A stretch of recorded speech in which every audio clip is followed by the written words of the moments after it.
Welcome back, my friends. Before we begin today's story, please leave a like and a comment.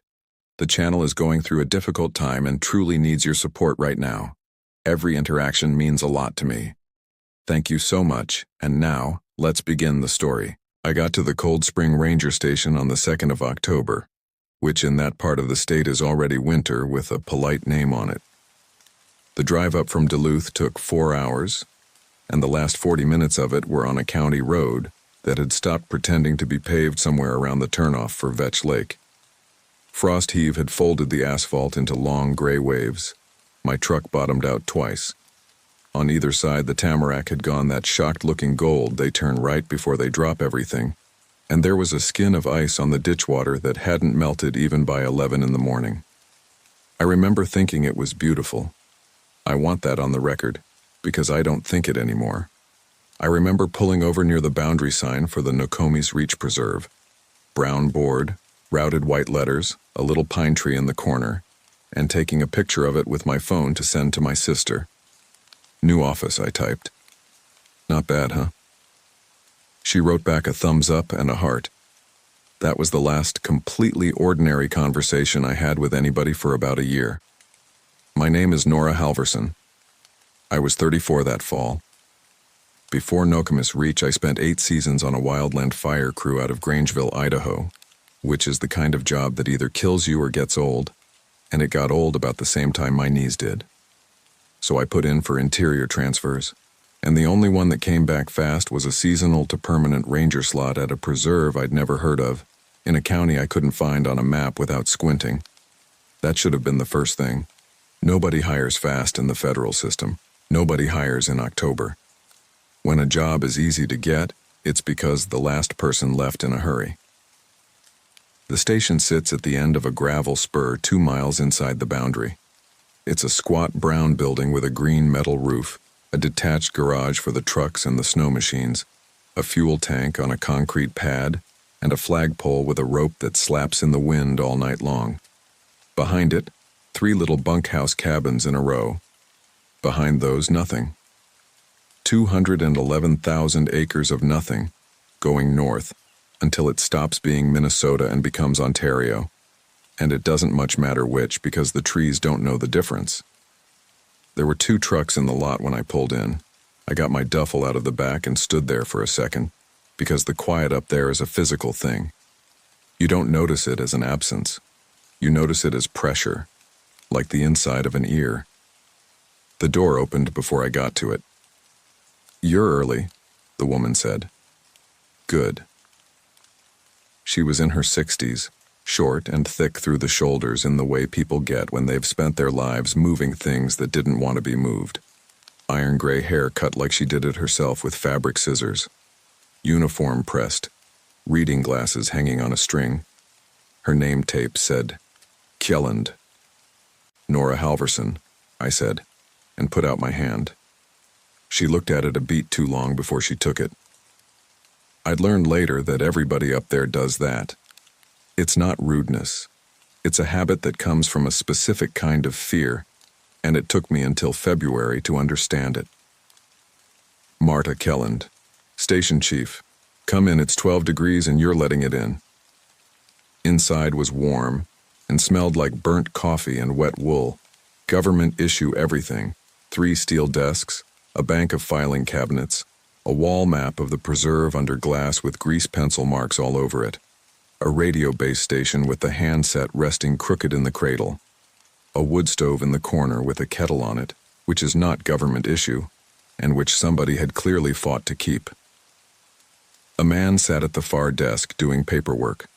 40s, dark beard going gray at the chin, sleeves rolled up over forearms that had been stung a lot.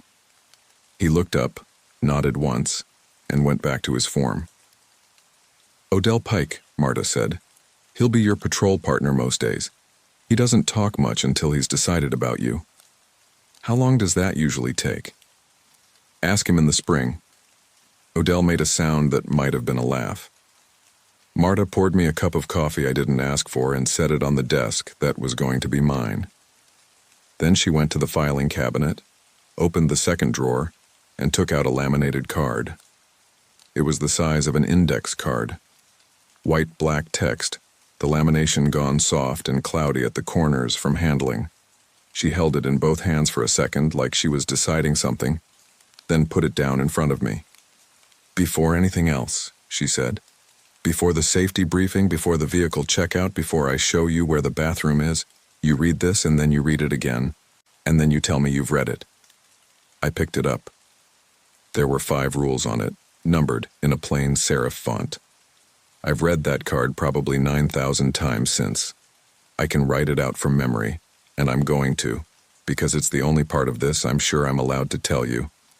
No comus, reach, preserve, and standing orders, read before first patrol. No exceptions. 1. Sign the field log when you leave the station and when you return. If your name is already signed for a trip you have not taken, do not cross it out. Add a second line beneath it and notify the chief immediately. 2. Radio check on the hour. On the hour. If a voice answers using your own voice, switch to channel 4 and say nothing for 10 minutes. 3.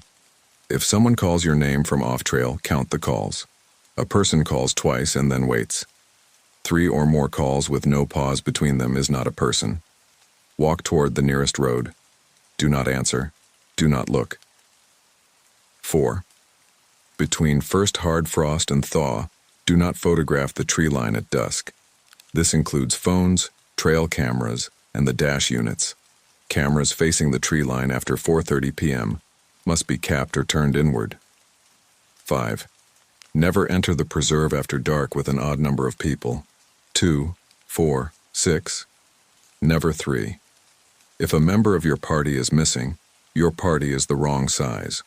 Leave by the shortest route immediately and count again at the vehicle. At the bottom, in ballpoint, in handwriting that pressed hard enough to dent the paper under the lamination, somebody had added a 6th. 6. If more come back than went out, nobody sleeps until sunrise. I read it twice, like she said. Then I put it down and looked up at her, and I did the thing that everybody does. The thing I have since watched 4 other people do, standing in that exact spot on that exact square of linoleum. I smiled. "Okay," I said. "Who wrote this? Is this a hazing thing? Because I did 8 seasons on a hotshot crew, and I promise you, whatever you've got, I've had worse done to me by 19-year-olds from Boise." Marta didn't smile back. She didn't get angry either, which somehow was worse. She just looked tired in a very specific, very practiced way, like a doctor who has already had this conversation today. "Odell," she said. Odell put down his pen, stood up, and walked past me to the door at the back of the main room. I'd assumed it was a supply closet. He opened it and turned on the light and stepped aside. It was a mudroom, maybe 8 feet by 10. Concrete floor with a drain in it. A boot tray. A shelf of bins. And along the whole left-hand wall, a coat rack. Not a little 4-hook thing. A steel rack, the kind you'd see in a school cloakroom, running the entire length of the room, double hung. Every hook had a jacket on it. Green Ranger parkas mostly, in about 5 different generations of design. I could date some of them by the cut of the collar, the ones from the 70s with the corduroy trim, the 80s ones with the big brass zipper pulls, all the way up to the current issue. A couple of old wool cruiser coats at the far end, plaid, moth-eaten, that had to be from before the war. Some fleece mid-layers. One kid-sized jacket, which I didn't ask about for 4 months and wish I never had. Every single one had a name tape sewn above the left breast pocket. Odell didn't say anything. He just stood there with his hand on the light switch and let me count. I got to 22 and stopped because I'd reached the end of the rack. 22, I said. 22, Marta agreed from behind me. Since 1934, when they built this station. There are more before that, but the records are bad and we don't have the coats. 22 Rangers died out here. No. She said it flat, immediately, correcting me the way you'd correct somebody about a date. 22 Rangers were lost out here. There's a difference, and the difference matters. If they died, we'd have found something. We've never found anything. Not once. Not a bone, not a boot, not a scrap of fabric. Just the coat, on the rack, because they hung it up before they went out, and they never came back for it. I looked at the rack again. It's a strange thing to look at. Clothing holds a shape. 22 shapes, hanging in the dark of a mudroom, all slightly different sizes. So why keep them? Marta reached past me and touched the sleeve of the nearest one, a current issue parka, name tape reading Okafor, still stiff, barely worn. Because they're still on the roster, she said. And as long as the coat's on the hook, the count is right. I want to be honest about what I thought in that moment, because I think it matters. I did not think ghosts. I did not think something out there in the woods. I have never in my life believed in anything I couldn't put a boot on. What I thought was, this is a station with a bad safety culture and a very sad tradition, and this woman has been up here alone too long. That's what everybody thinks. It's a very comfortable thought. It has room in it for you to be the reasonable one. I filled out my paperwork. I signed the field log for the first time, a green cloth ledger, oversized, chained to the desk with the kind of cable you'd use on a bicycle, which struck me as insane until much later. I unpacked my duffel in bunkhouse 2. I hung my parka on the rack, on the first empty hook past the end of the row. Marta watched me do it. She waited until I stepped back, and then she said quietly, "Not that one." "What?" "Move it down 2. Leave a gap." "Why?" She looked at me. Then she looked at the rack, and I watched her decide not to explain, which was a decision I'd see her make about 100 more times before the end. "Because it's easier to count in 5s, she said. "Humor me." I moved it down 2.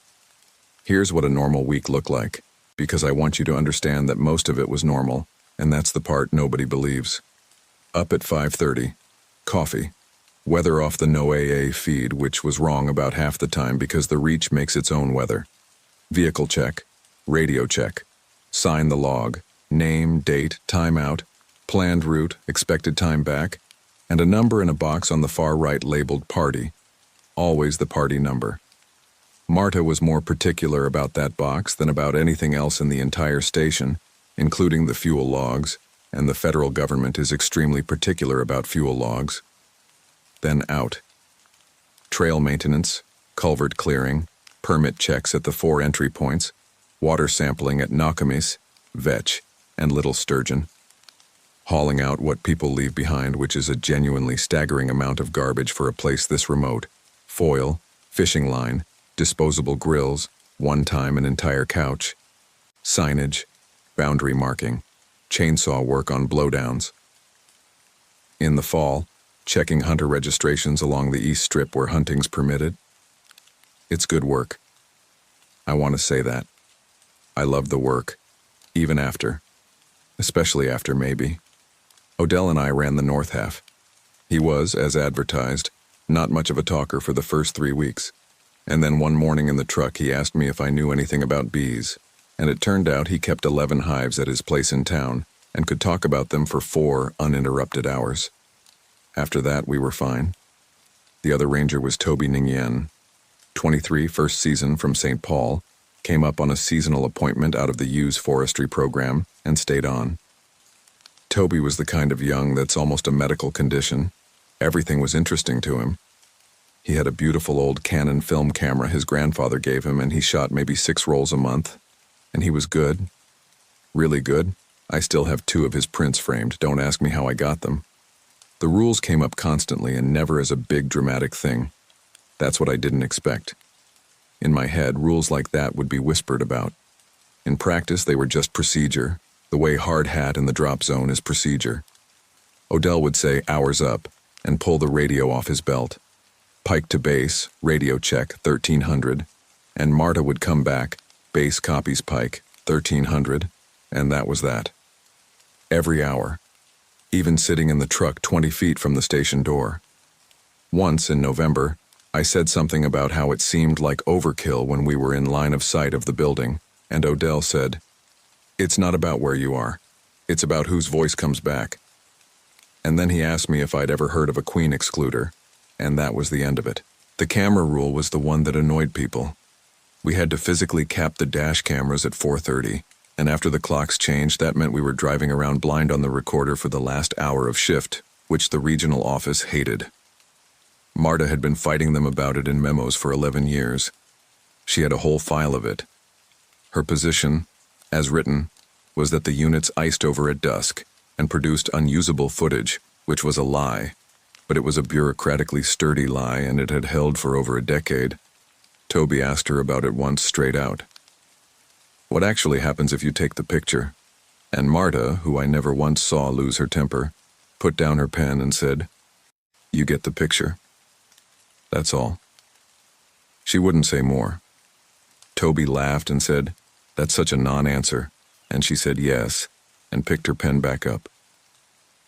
The counting rule almost never came up because we almost never went in after dark, and when we did, we went in pairs. 2 is a party. 2 is fine. That's the whole reason the rule is easy to follow. The natural shape of the work is pairs. But I noticed things. Small things. I noticed that when the 3 of us walked out to the trucks together in the morning, Marta always stayed on the step and watched until we split into 2 vehicles.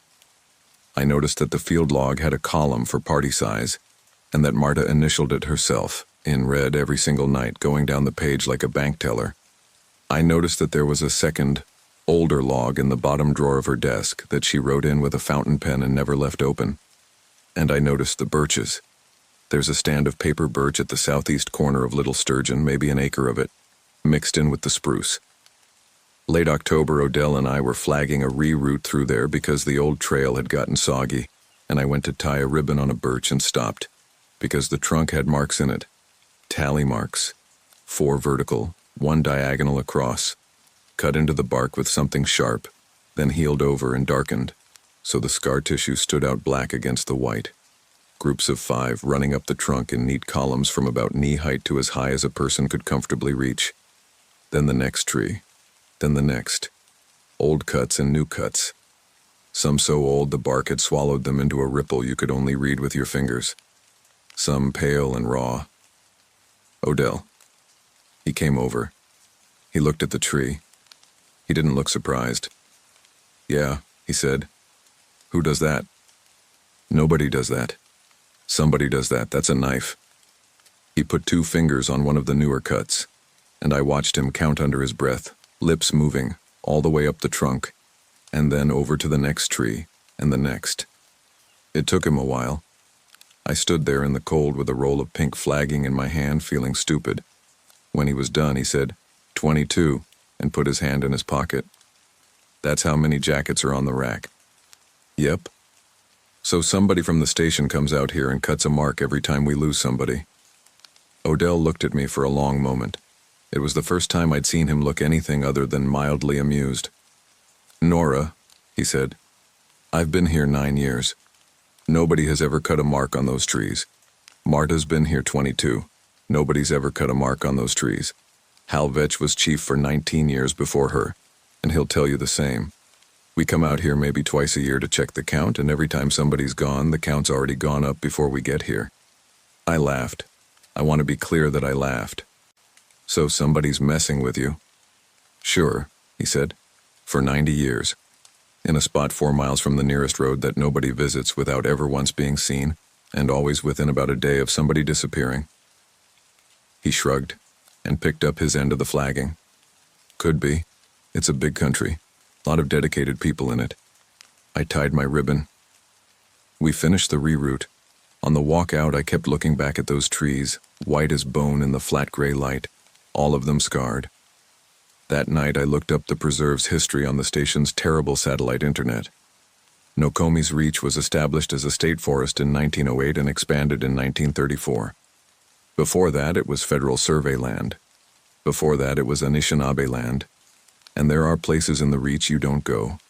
Not because of rules on a laminated card, but because of treaty and respect, and the simple fact that they aren't ours, and I'm not going to talk about those places here. What I found, on the 4th page of a badly scanned County Historical Society PDF, was a line about the original survey. The township was first surveyed in the autumn of 1897 by a general land office party under Deputy Surveyor E.R. Cobb. The survey was completed without loss of life, though the field notes are considered unreliable, and the township was resurveyed in 1911, without loss of life. I remember thinking that was a weird thing to specify. You don't usually brag about that. I closed the laptop and went to bed.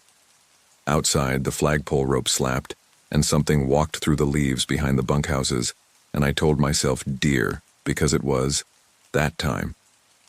The first hard frost that year was November 9th. I know because Marta wrote it on the whiteboard in the main room in block letters, first hard frost 11/9, and drew a box around it, and underneath she wrote camera protocol in effect. Toby made a joke about it. Something like, great, 4 months of no golden hour. Marta didn't respond and he let it go.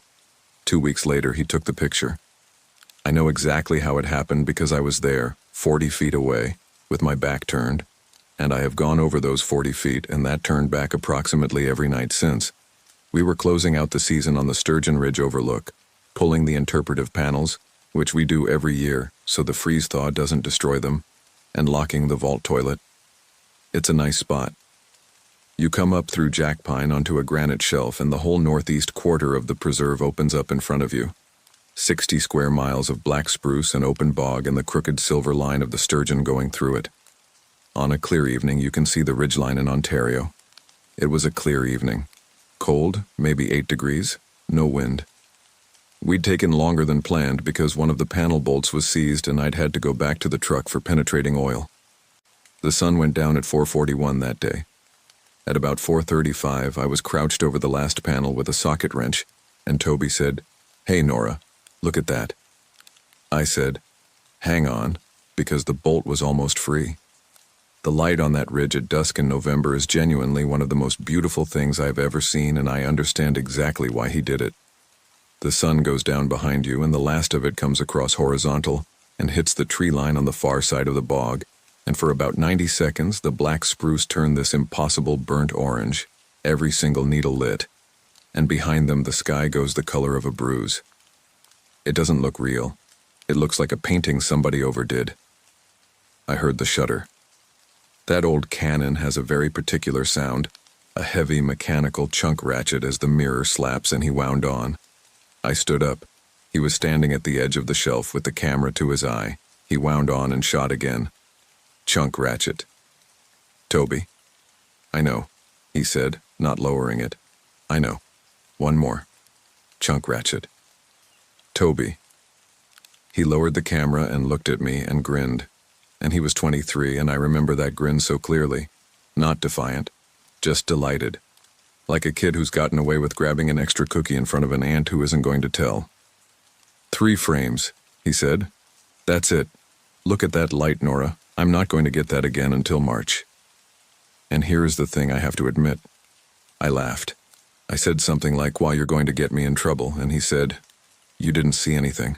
And I said, "I didn't see anything." And we loaded the panels in the truck and drove back with the dash camera capped, and I did not tell Marta. And we listened to a Wild Game losing badly on the AM band the whole way home. And it was, right up until it wasn't, a completely good day. Toby developed his film himself. He had a changing bag and a tank and a stack of chemistry in a plastic bin under his bunk, and he did it in the bunkhouse bathroom with a towel under the door, which made the whole cabin smell like vinegar for a day. He was proud of it.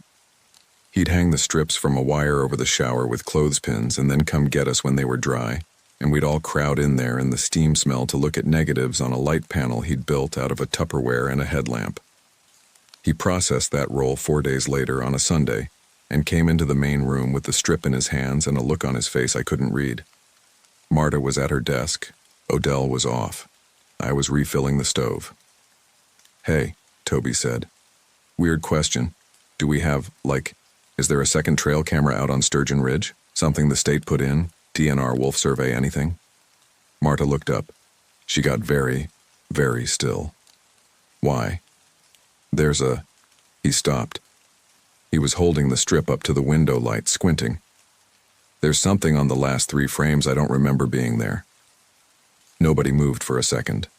Then Marta said, in the calmest voice I have ever heard a person use, "Tobias, were those frames shot after 4:30? Toby's face did about 4 things at once. It was He swallowed. It was maybe 4:35. 4:40.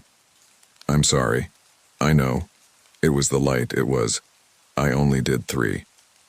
Marta stood up. She didn't yell. I keep saying that, and I need you to understand it, because if she had yelled, it would have been so much easier. She walked around the desk and put out her hand and said, "Give it to me." Marta, the negative, Toby, and the camera, and your phone, and anything else that was pointed east on that shelf. It's my grandfather's. You'll get the camera back Tuesday. Her hand didn't move. The negative you will not get back. He gave her the strip. She held it up to the window herself and looked at the last 3 frames for what felt like a full minute, and I watched her face, and her face didn't do anything at all. Then she said, "Nora, were you present?" I could have lied. I didn't. I was 40 feet away with my back turned. I heard the shutter. I told him to stop. I made myself finish it. After the 3rd frame, not before the 1st. Did you see the tree line? I looked at it, same as I've looked at it 100 times. That's not the same. She lowered the strip. You looked at it with your eyes. Nobody's ever had trouble from looking at it with their eyes. She put the negative in the flat drawer of her desk and locked the drawer with a little brass key she kept on the same ring as the truck keys. It's the record that's the problem, not the seeing. What does that mean? Toby said. His voice had gone up. What does that actually mean, Marta? Because that's the whole thing with this place. Everybody says these things that sound like they mean something, and then when you push on them, there's nothing there. There's no... It means, Marta said, that a photograph is a count. And she stopped, like she'd said too much, and she looked at the floor for a second. And when she looked back up, she'd gone gentle in a way that frightened me much more than the rest of it. Toby, listen to me. From now until I tell you otherwise, you are on station duty. You do not go out. Not with me. Not with Odell. Not with Nora. Not to get the mail. You sleep in the main building on the cot in the file room, not in the bunkhouse. Radio check every hour, including through the night, and you set an alarm for it. If anyone knocks on the door, you do not open it, you call me. If you hear your name, you tell me, do you understand? For how long? Until Thursday. If it hasn't happened by Thursday, it usually doesn't. If what hasn't happened? Marta picked up her radio and clipped it to her belt and got her coat off the back of the chair. You'll know, she said. Nothing happened Monday. Toby was furious and then bored, and then by Monday afternoon kind of enjoying himself. He reorganized the entire supply room. He fixed the printer. He made a spreadsheet of every trail structure in the north half with condition ratings, which the regional office later used for 3 years and never knew who made it. He was a good kid. He wanted to be useful. Odell came in Monday night and the 4 of us ate chili in the main room, and it was almost normal, except Marta sat facing the door and Odell kept looking at the window. And at 9 o'clock, Marta said, "Head count," out loud, apropos of nothing, and Odell said, 4, and that was apparently a thing they did. Nothing happened Tuesday, except that Marta gave Toby his camera back and he didn't touch it. Wednesday, it started. I was in the garage at about 2 in the afternoon changing the plugs on the number 2 snow machine when the door from the yard opened and Toby came in. "Hey," he said. "Sorry. Marta send you out for something?" I didn't look up. "What?" I said, "Did she send you out for something? You've been out there a while." I sat back on my heels. Toby was standing just inside the door with his hands in his jacket pockets. Perfectly normal, slightly cold-flushed. "Toby, I've been in this garage since noon." He blinked. "No, you..." He stopped. He turned his head and looked back out the door at the yard, and then back at me, and his face went white in a way I've only seen on people about to pass out. "I saw you," he said, 10 minutes ago, from the file room window. You were standing at the north end of the yard by the fuel tank looking at the tree line. That wasn't me. You were wearing your coat, the one with the tear in the elbow." I got up. I wiped my hands on a rag very slowly because my hands had started shaking and I wanted a reason to be doing something with them. "Toby," I said, "go get Marta." Marta didn't panic. Marta had a procedure, and I would come to learn that Marta had a procedure for everything, and that the procedures had all been written in blood by people whose coats were on the rack. First, she got the three of us in the main room and she counted us. Out loud, pointing. 1, 2, 3. Then she made each of us say our own name and our date of birth. Then she made each of us hold up our left hand and show the palm, which I did not understand and did not ask about. Second, she went to the field log and turned it to the current page and read every line for the past week out loud, and then she checked the party size column, and then she initialed it in red. Third, she called Hal Vetch. I'd never heard the name. She used the landline, the old beige one on the wall, and she said, "Hal, it's Marta. We've got a photograph problem." Pause. Wednesday. Frost was the 9th. Pause. "No, he's here, he's fine, he's standing right here. It's not him, it's copying. It's showing up as one of the others." Long pause. Marta closed her eyes. "Yeah, that's what I thought too." She hung up and stood there with her hand still on the receiver. "Okay," she said. "Here's what happens now. It's going to show up 2 more times. Probably tonight. Probably closer. It's not going to do anything. It's not..." She looked at me. "It doesn't hurt anybody. That's not what it's for. It's rehearsing." "Rehearsing what?" "Being counted." She sat down heavily. "The picture put an extra frame in the record. 3 frames of a tree line at the hour when it's..." She stopped and started over. "It's easier to think of it like this. Out there, something is keeping a tally. The tally has to come out right. When you make a record of a place at the wrong time, you add something to the tally that isn't accounted for, and then the tally is short, and it will go find a way to make the number work." "That's not an explanation, that's a metaphor." "Yes," Marta said. "It's the best one I've got, and I've had 22 years. Odell spoke up from the corner. "It'll take one of us." "It'll try to take one of us," Marta said. "It goes for the shape it's practiced. It's practicing Nora." The room got very quiet. "Why me?" I said. My voice came out fine. I was proud of that later. "Because you were on the shelf when the shutter went. You were in the frames world. It's the nearest available shape." Marta rubbed her eyes under her glasses. "Which is good, actually. It means we know where it's coming from and we know what it's going to look like. Half the time you don't get that." "How is any of that good?" "Because," Marta said, "the rules work. That's the whole thing, Nora. That's the only thing I have ever had to give anybody in this job. The rules work. Nobody who followed them has ever been lost. Not one. 22 coats on that rack, and every single one belongs to somebody who made an exception, or thought they'd found the edge of one, or was standing next to somebody who did." She looked at Toby, and it wasn't cruel, but it wasn't kind either. "Which is where we are," Toby said in a very small voice. "I'm sorry." "I know you are," Marta said. "It doesn't help. Get the cot moved into the main room. We're all sleeping in here tonight. Odell, take the north window. Nora." She stopped. She looked at me for a long moment.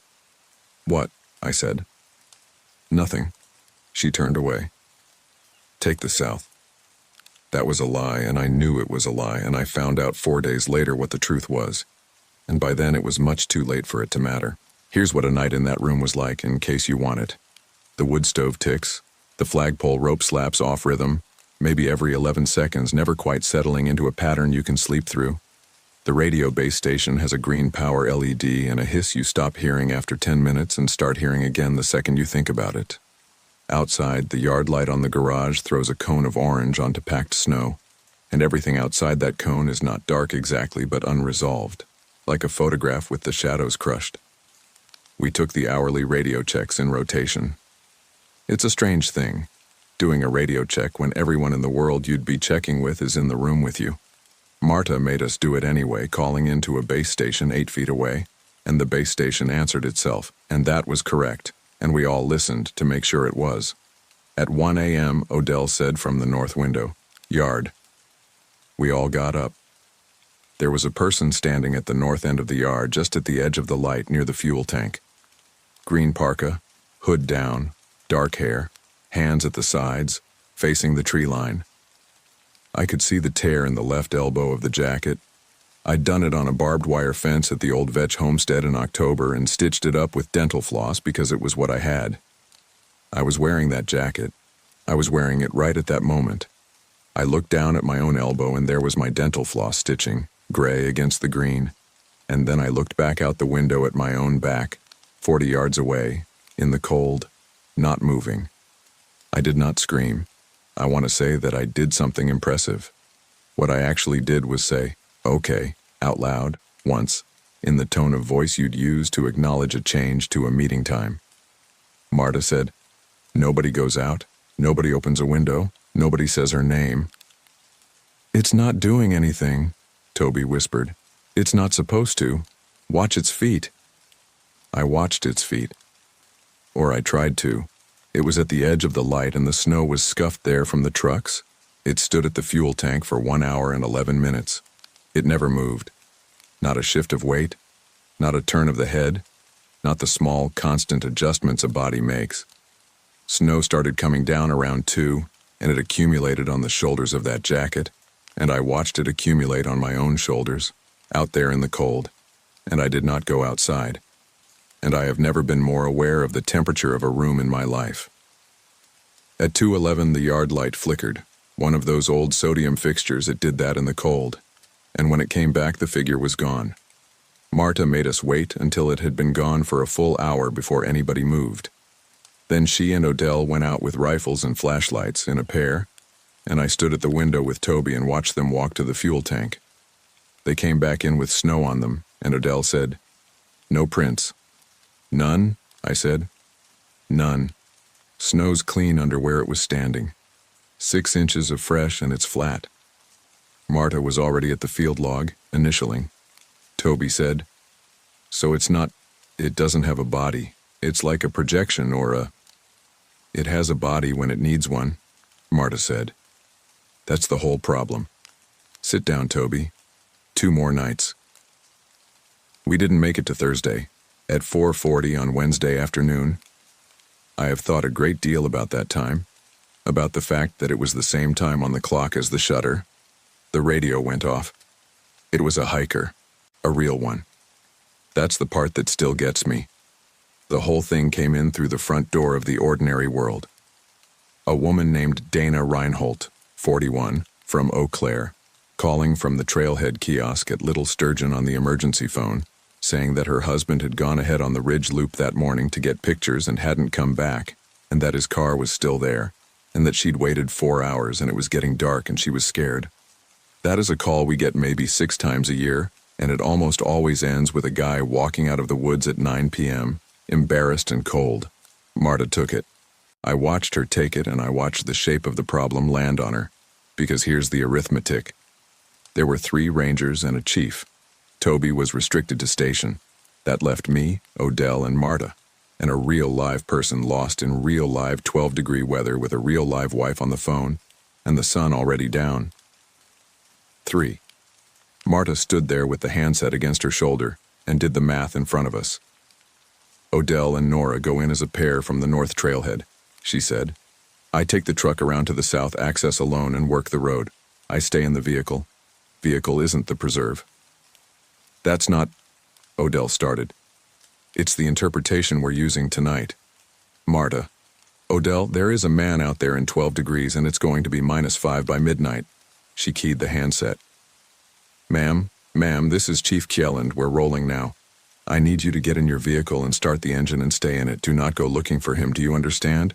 Do not go looking for him." Toby said, "Take me." "No. Take me and you're 4. 4 is fine. 4 is in the rules, Marta. You're a shape it's been practicing near. You are the last person. It's practicing Nora," Toby said, "and you're sending Nora." I have replayed the next 4 seconds so many times that they've worn smooth, like a coin. Marta looked at me, and I said, "He's right." That's mine. That's not Toby's and it's not Marta's. I said it. I said it because I'm a wildland firefighter by training, and a lost hiker at dusk in November is a countdown, and because 3 felt wrong in my body in a way I couldn't argue with by then, and because I was 34, and I thought I was being the sensible one in a room full of superstition, and all 3 of those reasons were operating at once, and I could not tell you now which was loudest. Marta closed her eyes for 1 second. Then she said, 4. 2 teams of 2. Nobody splits. Nobody. If you lose sight of your partner, you stop walking and you shout, and you do not take one more step until you have hands on them. Radio checks on the half hour, not the hour. Toby with me, Nora with Odell. She was already moving, pulling packs. Nora, sign us out. Party of 4. Write it in the box. Write it in the box. I wrote it in the box. Party, 4. Time out, 1652. I initialed it. I remember the pen was one of those government ballpoints that skips. We found Aaron Reinhold at 8:20 p.m., about 600 yards off the ridge loop, alive, with a broken ankle and the beginnings of hypothermia, having gone off-trail to get a shot of the bog from a rock outcrop and fallen 10 feet into a crevice between 2 boulders. Totally ordinary. The most ordinary accident in the world. He'd been down there 5 hours yelling. Odell and I got him out with a ladder splint and a lot of swearing. He cried when he saw us. He kept apologizing. He asked if his camera was okay.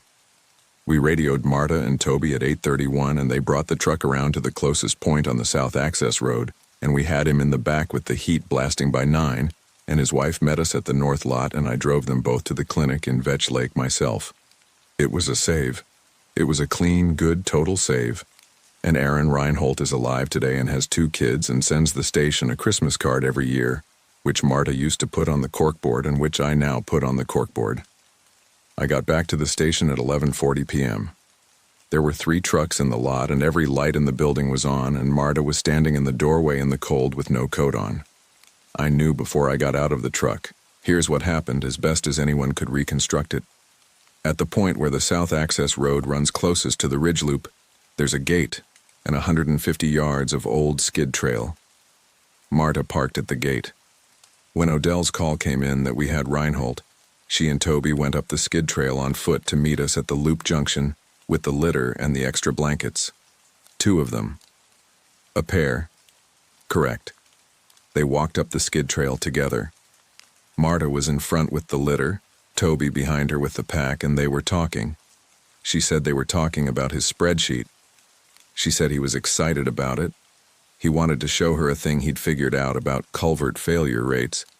And she said something like, "Tell me Thursday," and he laughed. And then she asked him a question, and he didn't answer. She turned around. He was 30 feet behind her, standing in the middle of the skid trail, facing back down the way they'd come. She said his name. He didn't move. She started walking back toward him. And this is the part she told exactly once to me in March, sitting at her desk at 2 in the morning, and never again to anyone. She started walking back toward him, and as she got closer, she saw that he was standing very straight, straighter than he ever stood, and his arms were down at his sides, and there was snow on his shoulders. And she stopped, because it hadn't snowed since Tuesday night.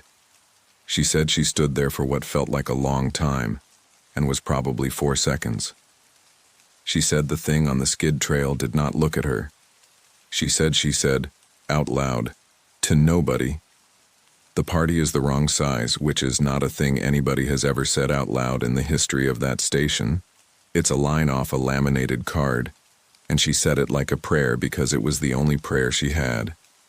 And then she turned around and walked out. Down the skid trail, past the thing standing in it, close enough to touch it, without looking at it, and out the gate, and got in the truck, and locked the doors, and counted. 1. Her party was 2, and she counted 1, and by the rules, by Rule 5, the rule I could have recited in my sleep by then, the rule I wrote in the box. That meant she left by the shortest route, and counted again at the vehicle. And she did, and she got one, and she drove out and radioed it in. She didn't go back for him. I want to say something about that, and I've never found the right way to say it, so I'll just say it plain. Marta Kjelland followed the rules. Toby Nguyen was 23 years old, and he was 30 feet away, and she followed the rules, and she went home. I have thought about it for years, and I do not know what else she should have done, and I do not think she should have done anything else, and I still, some nights, cannot stand it. We searched for 11 days. Sheriff's Department, State Patrol, a K-9 unit out of Hibbing, 240 volunteers, a helicopter with Fleer for 4 days until the weather closed. His mother came up from St. Paul and stayed at the motel in Vetch Lake for the whole 11 days, and I brought her coffee every morning and I lied to her every morning. We found nothing. Not a print, not a fiber, not a dropped glove.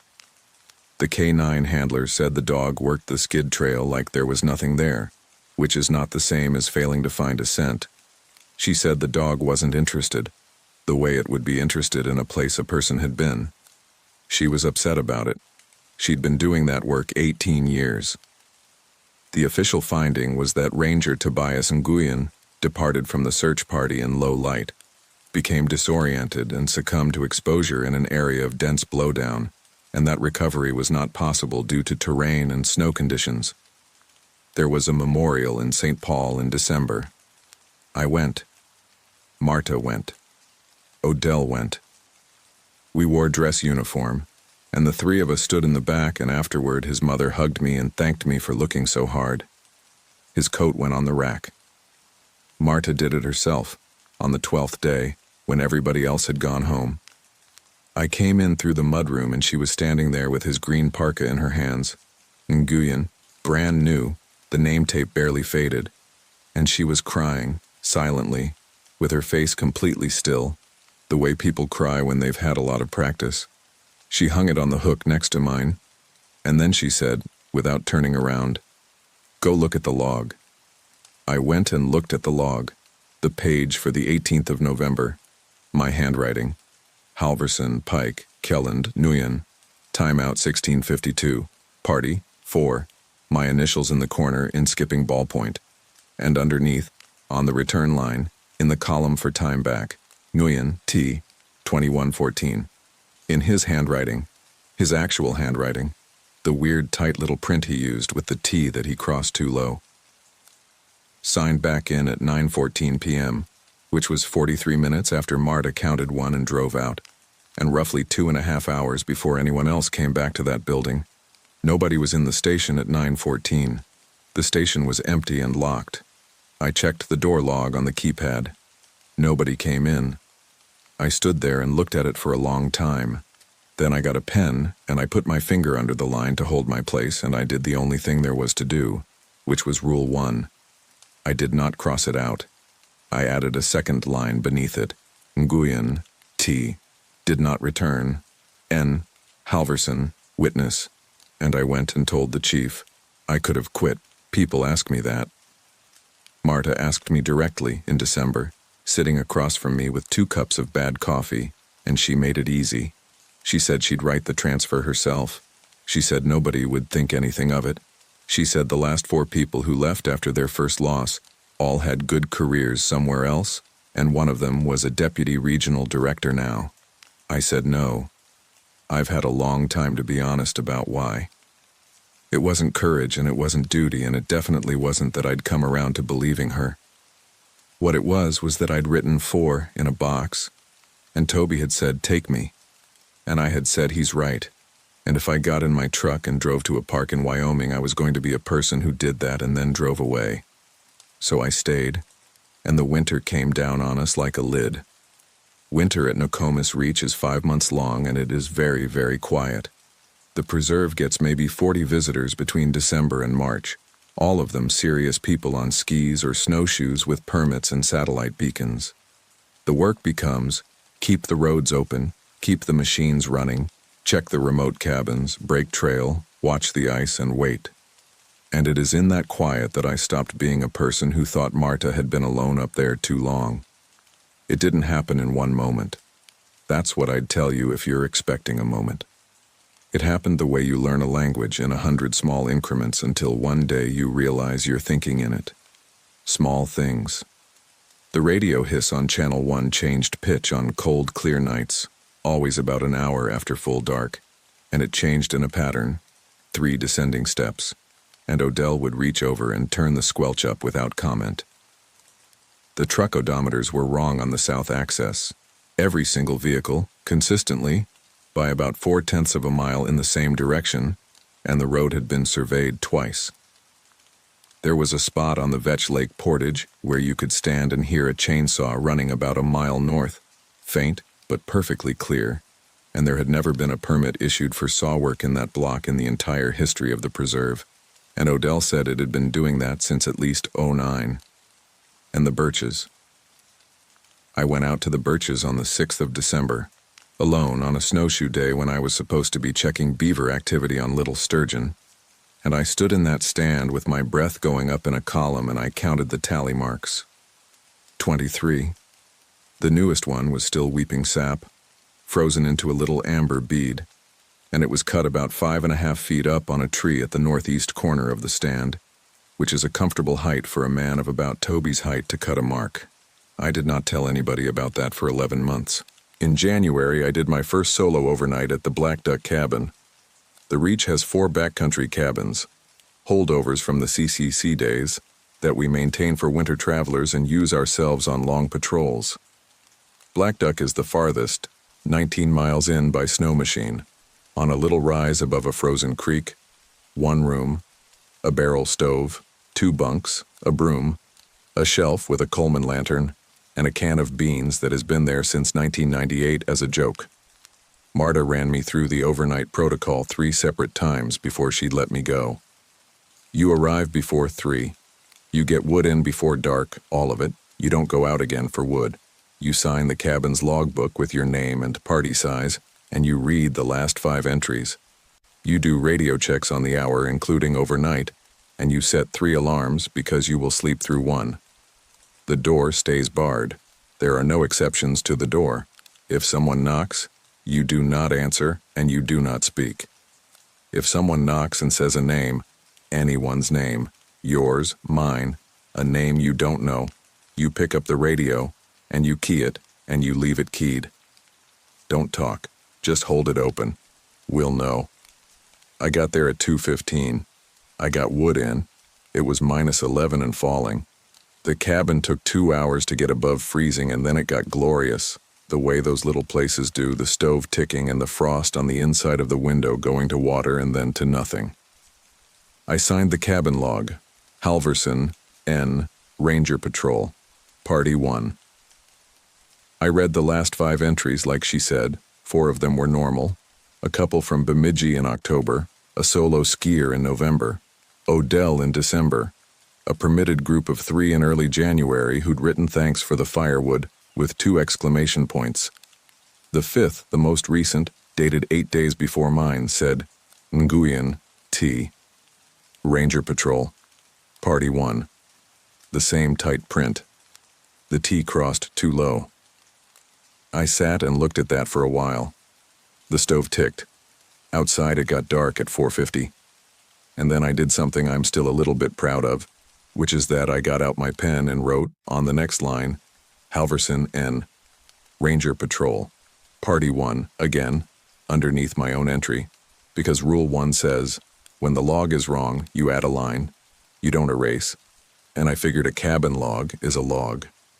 Then I did my 6 o'clock radio check and told Marta, and she was quiet for a second, and then she said, good, that's the right call. Bar the door and read a book. The knock came at 1:20 in the morning. I was awake. I'd like to pretend I was sleeping soundly and it woke me, but I'd been lying in the top bunk for 3 hours in my bag with my eyes open listening to the stove and doing math about firewood. 3 knocks. Not loud, not frantic. The pace a friend uses. Knuckles on the door. Every part of my body went to a place I did not know my body could go. I have been in a burnover. I have been in a truck that rolled. This was different. This was my whole nervous system going flat and cold and listening, every hair up and a taste in my mouth like a battery. I did not move. The knock came again. 3. Then a voice said, Nora. It was Odell's voice. It was exactly Odell's voice. The low, flat iron range vowels. The little rasp he had all winter. "Nora, open up, it's me. Machine's down at the creek." And God help me, my hand moved. That's the thing nobody tells you about these rules. You think a rule protects you by being a wall. It doesn't. It protects you by being a sentence you already memorized, so that when your hand starts moving, there's something already in your mouth. I lay there with my hand halfway out of the sleeping bag, and I heard Marta's voice in my head. "You do not answer and you do not speak." And I put my hand on the radio instead. "Nora." The voice was closer to the door now, right against it. "Nora, I'm freezing out here." I keyed the mic and held it. And then it said my name again, and again, and again, and again. No pause, no space, no breath between them, faster and faster until it wasn't a voice saying a word, but a sound doing an impression of a word. Nora, Nora, Nora, Nora, Nora, Nora, Nora. Going up in pitch and speed like a tape spooling. And I counted, because that's Rule 3, and by then, Rule 3 was in me the way flinching is in you. And I got past 12 and stopped counting and just lay there holding the radio open with both hands and my jaw locked so hard I chipped a molar. I found out about the molar in March. It went for about 90 seconds. Then it stopped. All at once, mid-syllable.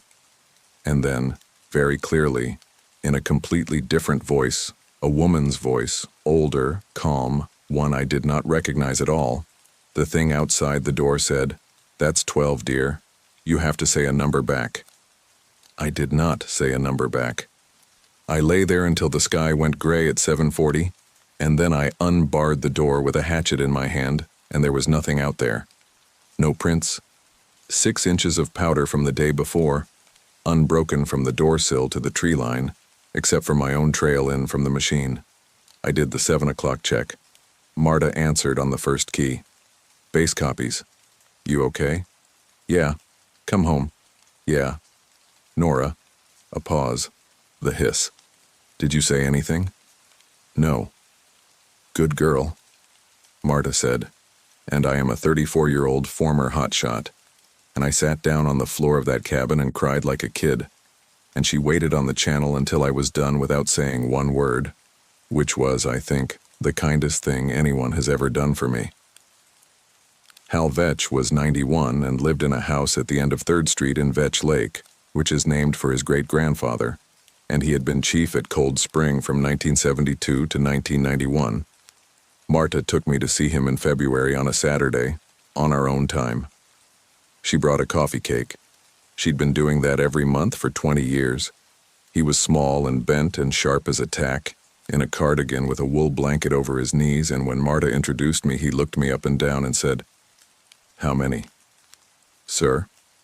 How many have you lost?" "1." He nodded slowly. "I lost 4. 19 years, 4. Marta's got 9, Marta said, sitting down. 9 in 22. That's a bad rate." "It's a bad rate," Marta agreed. They talked shop for a while. Culvert failures, budget, a man named Boyce at the regional office who they both despised. And then Marta said, "She wants to see the 97 book." And Hal Vetch looked at her over his glasses for a long moment and then said, "Get the key. Top of the china cabinet." He had 31 field ledgers in a cedar chest in his back bedroom. Green cloth, oversized exactly like the one chained to the desk at the station. He'd taken them when he retired, and Marta had let him. And I understood as soon as I saw the room why. This was a man who was going to spend his last decades reading them, and somebody probably should. "Official copies are in St. Paul," he said, from his chair in the doorway. "Microfilmed in 68. They're missing pages." "Missing how?" "Missing lines." He gestured. "Third from the bottom, blue one in the corner." The book he wanted was not a Cold Spring ledger. It was smaller and much older, bound in dark blue cloth, gone almost black, with a paper label on the front that said, In a copper plate hand, U.S. Surveyor General, Field Notes, T63N, R14W, 4th p.m., E.R. Cobb, D.S., 1897. I opened it on the bed, carefully, because it felt like it might come apart. It was mostly what survey field notes are. Chain measurements, bearings, witness trees, a lot of very tidy 19th century arithmetic. Cobb had beautiful handwriting. Hal said, "Front matter. He lists the party." I turned back. On the second page, under the heading Party, Cobb had written out his crew in a neat column. E.R. Cobb, Deputy Surveyor, J. Halloran, Compassman, A. Halloran, Chainman, P. Sorensen, Chainman, M. Oyen, Axeman, T. Oyen, Axeman, W. Braddock, Axeman, L. Fournier, Flagman, C. Fournier, Flagman, R. Pelletier, Cook, S. Duchan, Packer, N. Bergstrom, Packer. I counted. 12. 12 went in, Hal said. October 14th, 1897. Says so in his own hand at the bottom there. 12 men, provisioned 40 days. Okay, now the back. The back of the ledger had the payroll. It's a standard thing. The deputy surveyor had to account for wages to get reimbursed. Names down the left, days worked, rate, total, and a signature or a mark from each man acknowledging receipt. 13 lines. The 12 from the front, in the same order, and a 13th, between N. Bergstrom and the total, in handwriting that was not Cobb's and was not, as far as anyone has ever been able to determine, any of the other 11 men's. A. Cobb, assistant. 40 days worked. Same rate as the compassman. Paid in full. Signed for. I sat down on the edge of Hal Vetch's guest bed. He didn't have a brother, Hal said. He didn't have a son. He had a daughter, Alice, who was 6 years old and lived in St. Cloud, and E.R. Cobb was in the field for 40 days, and came out with a payroll 13 lines long and never in his life said one word about it that anybody wrote down. He resigned from the land office the following spring. He was 44. He ran a hardware store in Little Falls until 1931. Somebody joined them in the field, I said. A local, somebody who needed work. He put him on the roll and gave him his own name because it was easier than filing an amendment. That's a nothing. That's fraud at worst. That's a guy padding a payroll. Sure, Hal Vetch said. That's the only thing that makes sense. It's a thing that makes sense, he agreed. Turn to the 28th of October. I turned to the 28th of October, 1897. The field notes for that day were normal for about half a page. Bearings, chain measurements, a witness tree marked at a quarter corner, a note about difficult terrain in a cedar swamp. And then the handwriting changed. Not to a different person's hand. To the same hand gone wrong. Pressed harder, letters bigger, the lines running downhill off the ruling. Chained 40 Sarasarters, W. Camp at the burn. Counted the men at supper, as is my habit. Counted 12 and was easy. Counted again at the fire and had 13. Counted a third time and had 12. Halloran counts 12. Sorensen counts 13 and will not eat. I do not know which of us is right, and I find that I do not wish to know. We will finish the township. I have told the men we will finish the township. And then, below that, in a different color of ink, added later, much smaller. If it is fed a number, it will take the number. Give it nothing. Do not answer it. Do not write it down. I closed the book. Nobody said anything for a while. Somewhere in the house, a clock was going. There's about 400 pages of that township and 31 Cold Spring ledgers in that chest, Hal Vetch said. And I have read every one of them twice, and that is the only place in 90 years where anybody has come even close to saying what the thing wants. And I don't think Cobb knew either. I think he was just a good surveyor who noticed that his numbers stopped adding up. I said, "Do you believe it?" He laughed. It turned into a cough. "Young lady," he said, "I'm 91. I stopped worrying about believing things about 30 years ago. What I believe is that in 19 years I lost 4 people, and all 4 of them broke a rule, and the 200 and some who didn't break a rule are all still alive. That's not belief. That's a table. I've got the table, it's in the chest. Marta stood up and took the ledger from me and put it back in the cedar chest and closed the lid. On the drive home, 40 minutes of black spruce and salt-stained snowbanks, I said, "Give it nothing." That's what all 5 of them are. Every single rule is about not giving it a number. Marta kept her eyes on the road.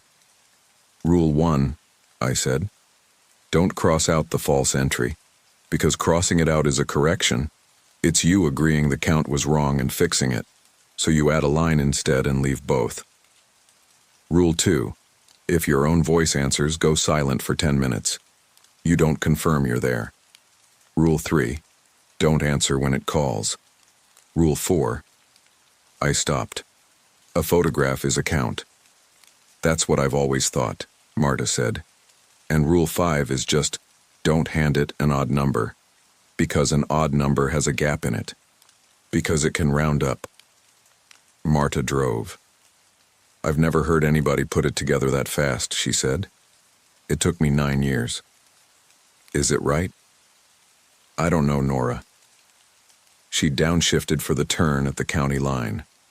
That's the part I need you to understand, and it's the part that people like you and me are worst at. I don't know if it's right. I know that when we do those 5 things, everyone comes home. I have 22 years of not knowing, and everyone coming home, and I have 22 coats. The knowing isn't the job. The job is the 5 things. Spring came in April, 4 weeks late, and with it 2 new bodies.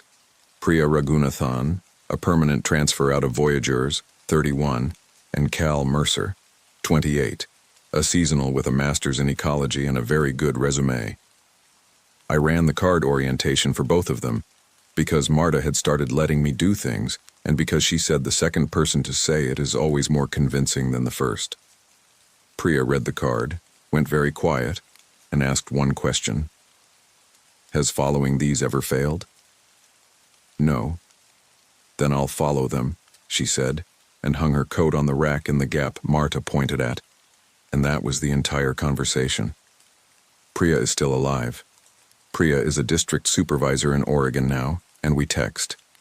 Cal Mercer read the card and laughed and said, "Oh, this is great." He wasn't stupid. That's the thing. Everybody wants the guy who breaks the rules to be an idiot because then you can file him away. Cal had a first author paper on peatland carbon flux, and he could identify sedges by feel, and he was, in every measurable way, better at the technical parts of the job than I was. He fixed our water sampling protocol in a week. He had a thing about being lied to.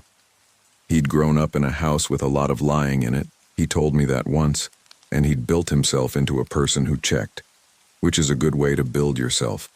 It's how I'd built myself. The difference between Cal and me was 6 months and one dead 23-year-old. He was respectful about it for a while. He followed the rules. He capped his camera. He did his hourly checks. And he asked questions constantly, and I answered them honestly, which meant every answer I gave him was, "I don't know," and every "I don't know" was a brick in the wall he was building.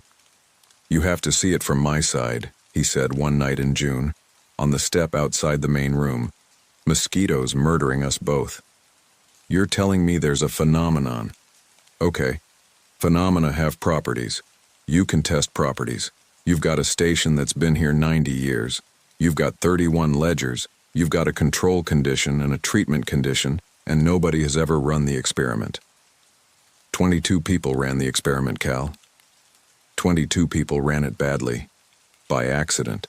With no instrumentation and no protocol and no..." He waved a hand. "Nora, do you know what the alternative explanation is? The alternative explanation is that this is a station with a 19th century hazing ritual that calcified into a safety culture, in a place that genuinely is dangerous, with a base rate of disappearance that is completely normal for 200,000 acres of boreal wilderness on an international border with a meth problem in the nearest 3 counties. That's not a crazy theory. That's the boring theory. And the boring theory is usually right." "I know," I said. "I had that theory. I had it for 6 weeks. And what changed it? And here's where I failed him, and I've known it for years. Because what I said was, I watched something wearing my own coat stand in the yard for 71 minutes without moving. And Cal Mercer, who was a scientist, said gently, at 1 a.m, in a room where the chief had just told everybody they were going to see something after 4 days of no sleep. And I didn't have an answer for that. There isn't one. That's what makes the whole thing unbearable. From the inside it is completely obvious, and from the outside it is completely explicable, and there is no bridge. And the only thing that ever gets anybody across is watching a friend not come back. He said, I'm not trying to be a jerk. I'm asking you to see that from where I'm standing. You're asking me to organize my whole professional life around a claim with zero evidence, and when I ask for evidence, you tell me a ghost story and then get hurt. I'm not hurt. You're a little hurt. I laughed. He laughed. The mosquitoes ate us. I liked him a lot. 3 weeks later, he did it. He left me a note. That's the worst part. He left me a note on my desk, folded once, and it started, Nora, don't be mad, and don't come after me, because if you come after me, you're a party of two and that ruins it. He'd found a loophole. He was proud of it.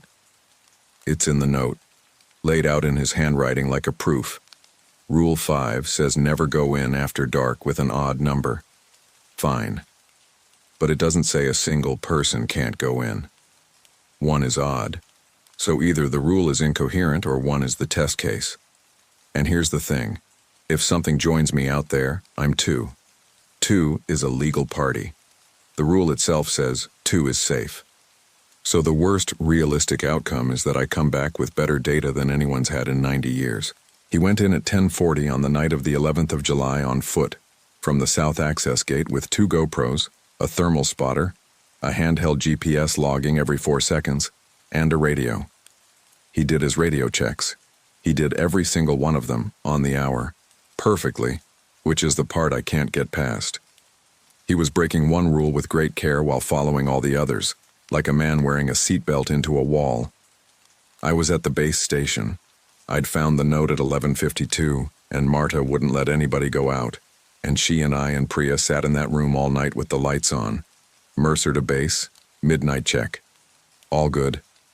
Ambient 61, no wind, nothing to report. Over. Mercer to base, 0100. Still nothing. I'm at the Sturgeon Ridge Junction. Beautiful out here. Over. At 1:52, he keyed the mic outside the schedule. Base, Mercer. I've got... Okay. Okay. There's someone on the trail behind me.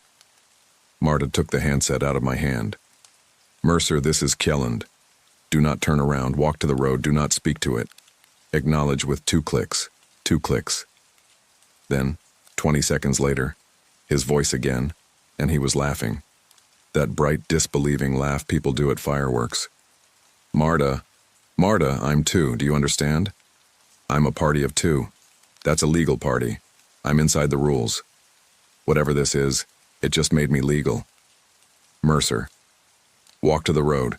I'm getting it on thermal. It's reading ambient. It's exactly ambient. There's no gradient at all. That's not possible. That's not how bodies... Cal. Walk to the road. Silence for 4 minutes. Then... Base, Mercer. His voice had changed. Flat. Careful. Correction on my last. There's 2 of them behind me. Nobody in that room breathed. So that's 3. That's 3. Which is odd. Which is... Okay. Okay. That's fine. I need 1 more. Marta said, into the handset, very quietly. Cal, don't. I just need 1 more and I'm even again. That's all it is. It's just arithmetic, right? It's just... The last transmission came at 2:06 a.m. It is 9 seconds long and I have it on the base station's log, and I have never played it for anyone outside that building and I never will. You can hear him walking. You can hear him counting under his breath. 4, 5, 6, 7, going up, faster, the way a person counts a crowd, and then his voice comes on properly close to the mic, and he sounds relieved. He sounds like a man who just found his keys, and he says, it's fine. It's an even number now. And that's it. We found the equipment at first light, all of it, sitting in a neat stack in the middle of the trail at the Sturgeon Ridge Junction. 2 GoPros, the thermal, the GPS, the radio, his pack, his boots on top with the laces tied. The GPS log showed him standing in one spot for the last 18 minutes. Both GoPros had recorded 4 hours and 11 minutes of clean, well-exposed, perfectly ordinary footage of a summer night in the woods, with nothing on it. No figures, no anomalies, just trail and headlamp splash and moths.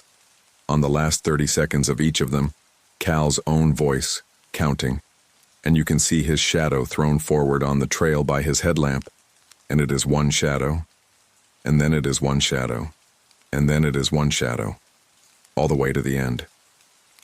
The search for Cal is where I learned what Rule 6 is for. Second night. 19 of us, mostly volunteers from town, working a grid west of the junction. Full dark headlamps, spaced 20 feet, moving slow through blowdown. Marta ran it, and she ran it like a woman conducting a nuclear reactor. Every 20 minutes she stopped the whole line and made us count off down the row, each person saying their own number out loud, and then she'd say the total back and we'd confirm it. 1, 2, 3, 4, all the way to 19. We did it 11 times. 11 times, 19. The 12th time, we got to 19, and then a voice from the far end of the line, past where the last lamp was, said, 20. Nobody moved. 19 headlamps in a row in the dark, and every single one of them stopped. And Marta said, calm, loud, flat, the same voice she'd used to tell a woman on a trailhead phone to stay in her car. That's a miscount. Nobody answer it. Everybody put a hand on the person to your left. Hands on. Now walk east. Do not count again until we are at the road.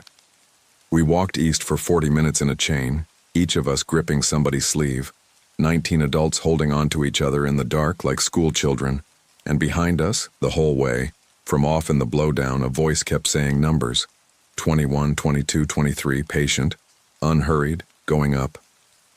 At the road, we counted off under the truck headlights, out loud, in the light, with everyone looking at everyone, and we got 19, and a woman named Deb who worked at the credit union sat down in the gravel and put her head between her knees. Marta called the search. She called the entire search that night, over the objections of the sheriff, and took the reprimand for it in her file and never once explained herself. Cal Mercer's coat went on the rack in August. 23.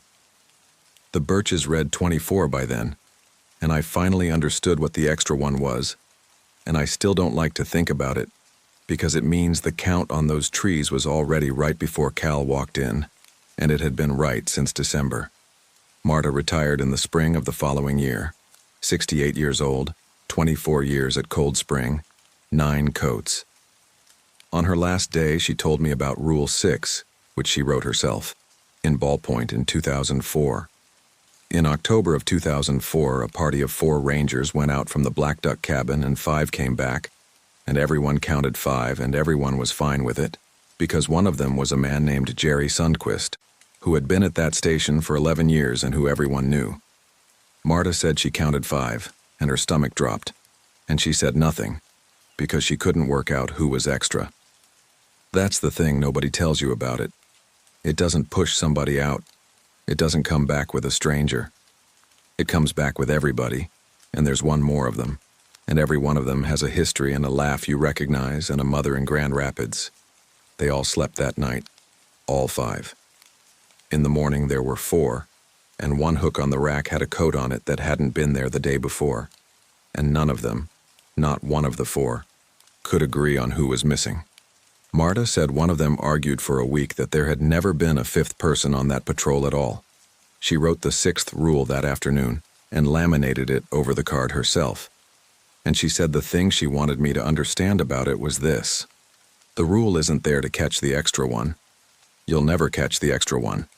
The rule is there so that nobody sleeps, because whatever the trait is, it happens while you're asleep. She hugged me in the yard, which she'd never done. She drove to Duluth. She died there 20 months later of pancreatic cancer, in a bed, with her sister and a nurse in the room and a window, which is the most anyone can ask. Her coat is on the rack. She asked for that in writing, and the regional office had no idea what to do with the request and approved it. 24th hook. But I always tell the new ones when I get to that part, that one's different. That one's not a loss. That one's a woman who did the 5 things for 24 years and then chose where to stop. I'm the chief now. 6 years. We've got 4 rangers, a good crew. Priya comes up in the summers when she can. Odell finally retired to his bees. Hal Vetch died at 94 and left me the cedar chest, which sits under the window in the main room, and which I have read all the way through twice, like he did. I do the card myself, first day, before the safety briefing, before I show them the bathroom. I hand it over and I watch them read it, and I wait for the smile, because they all smile, and then I open the mudroom door and turn on the light and let them count. They ask the same 3 questions in the same order, and I give them the same answers Marta gave me, which are not good answers. Why these rules? I don't know. What's out there? I don't know. Has following them ever failed? No, not once in 92 years. Some of them push. The ones who push the hardest are the ones I stay up worrying about, because they're the good ones. They're the Tobys and the Cals, the ones who take a beautiful photograph or fix your water protocol in a week. The incurious ones are safe, and the incurious ones are not who you want on a search at 2 in the morning, and I do not have a solution to that. It's the whole tragedy of the place, compressed into a hiring problem. What I tell them when they push is the only thing I actually believe. You're not being asked to believe anything. You're being asked to do 5 things. You can think the whole station's insane and still do the 5 things. Every person who ever thought they'd found the edge of one of these rules had a better argument than you do, and every one of their coats is 8 feet behind you. Most of them stop asking after that. The ones who don't, I watch. I still go out. It's still good work. There are mornings in September on the Sturgeon when the fog comes off the water in ropes and the whole preserve is so beautiful it makes your chest hurt, and I would not trade it, and I mean that. I check my radio on the hour. I count the calls if I hear my name, and I have heard it 4 more times since Black Duck, and I have never once answered. I cap the cameras at 4:30 from first frost to thaw. I never go in after dark as an odd number. I initial the party column in red every night, going down the page like a bank teller, the way she did, and I sign the log. 2 weeks ago I came in at 6 in the morning and opened it to write myself out for a culvert check on the North Loop, and my name was already on the page. Halverson, N. North Loop, Party 1. Today's date. Time out, Oro 600. My handwriting. The little closed loop I make on the H. The way I always underline the date. I stood there with the pen in my hand for a while, and I thought about how badly I wanted to scratch it out. That's the strongest urge there is. It's a wrong line in a logbook, and every part of a person who keeps records wants to fix a wrong line. I didn't fix it. I put the pen down under it and I added a second line, exactly the way I was taught, on the 2nd day of October 12 years ago by a woman in reading glasses who never once explained herself. Halverson, N. North Loop, Party 1. Second entry. First entry not made by me. Then I initialed it, and I radioed the situation to my own second in command so somebody besides me knew, and I did the culvert check, and I came back at 11, and I signed in. And when I went to hang up my coat, there was 1 extra gap on the rack down at the far end where I'd have sworn the hooks ran out. I left it empty. I always leave it empty. It's easier to count in 5s. The rules aren't advice. They aren't tradition, and they aren't superstition. And they are absolutely not a hazing ritual for the new hire, whatever you decided about halfway through reading this. Because I decided it too, and I was standing in the room. They're just the 5 things. Do the 5 things, and you come home. Don't.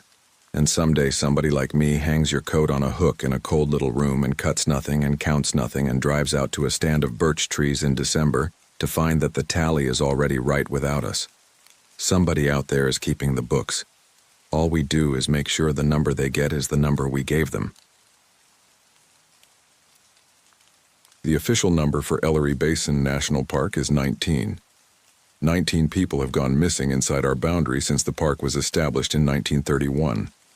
That is the number on the plaque in the visitor center, in the small, dignified font they use for things nobody is supposed to linger on. 19 in 94 years. It's a good number. It's a reassuring number. Yosemite loses more than that in a decade. Great Smoky Mountains loses more than that in 5 years. 19 makes us look like the safest 400,000 acres in the American West. The real number is 206. I know because I've held the ledger. It's a green cloth-bound accounts book from a company in Spokane that stopped making them in 1958. And it lives in a fire safe under the floor of the equipment cache at Sawyer Fork. And it has 206 names in it. And the last one is in my handwriting. I'm going to tell you how the rest of them got there. I want to say up front that I'm not asking anyone to believe me. I've been a law enforcement ranger for 11 years, and I know exactly what happens to a person's credibility the moment they use certain words out loud. I've watched it happen to better rangers than me. So I'm going to keep this as flat and procedural as I can. Times, dates, radio logs, what I saw with my own eyes, and what I only heard secondhand, clearly separated. You can decide what to do with it. But I'd ask one thing. If you take nothing else from this, take the rules, copy them down. Give them to whoever wears the flat hat at Ellery Basin next season, because somebody has to, and I'm not going to be there to do it. They go like this. 1. After sunset, no one goes past the Sawyer Fork gate alone. Not for a stranded motorist, not for a fire, not for a body. 2 rangers or nobody. 2. If dispatch repeats a call you've already cleared, same words, same voice, same call number, you do not respond. You log it and you sit still. It is not dispatch. 3. Every morning, first light, you count the cairns on the ledgeway. If the count is higher than yesterday, you close the trail before you do anything else. Before coffee, before your radio check. 4. Do not say the name of a missing person out loud in the backcountry after dark. Not to reassure a search team, not to call for them. Write it down and point at it if you have to. 5. If you meet a ranger who is not on the duty roster, be polite. Answer their questions. Do not answer any question about where other people are. Then walk, do not run, back the way you came. I thought they were hazing when Hollis first read them to me. I was 26 and I'd come from 3 seasons at a state park in Missouri where the worst thing that ever happened was a man got drunk and drove his pontoon into a swim dock. I thought the rules were an initiation, some crusty backcountry version of the snipe hunt, and that if I took them seriously the older rangers would laugh at me in the break room at Cordwood Station. Hollis Dunbar didn't laugh. That was the first thing that gave me pause. He was 58 then, chief ranger for the Basin's North District. With a face like a piece of tack leather somebody had folded and unfolded too many times, and he read me those 5 rules off an index card in a voice you'd use to read a weather report to a pilot. Then he made me read them back. Then he made me read them back again the next morning, and every morning for 2 weeks, until I could say them without the card. You think this is superstition, he said at the end of the 2nd week. I think it's a lot of specificity for superstition. That earned me something that was almost a smile. That's the right answer. Superstition is vague. Superstition says, don't go in the woods. These are procedures. Procedures come from incidents. He put the index card back in his shirt pocket, and he tapped it twice through the fabric, the way another man might touch a rosary. Every one of those cost somebody. You've probably never heard of us, which is by design. Ellery Basin sits in the far northeast corner of Washington state, up against the Canadian line, in a fold of country that the glaciers scraped down to bedrock and then abandoned. It's 411,000 acres of larch and lodgepole and granite, with a chain of long, cold lakes down the middle that were once one enormous lake before the ice pulled back and left them stranded like a broken string of beads. There is one road in, State Route 214, which becomes Park Road, which becomes gravel, which becomes the Sawyer Fork Fire Road, which becomes nothing at all about 11 miles from the border. We get about 90,000 visitors a year. Rainier gets 1.5 million.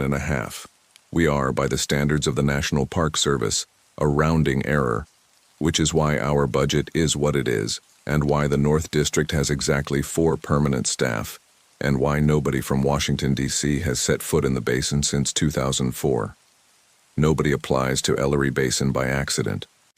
You come because you want the quiet, or because you've run out of other places to be.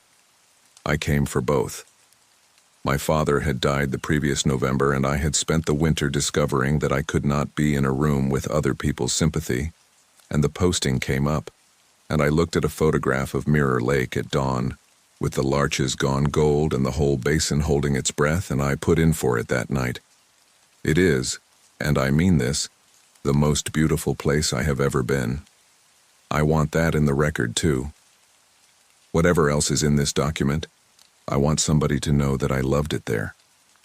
On a September morning when the frost has burned off the meadow at Kettle Flat, and there's a bull elk standing in the mist at the tree line and the light comes down through the larch needles like something poured, Ellery Basin is worth every single thing it cost me.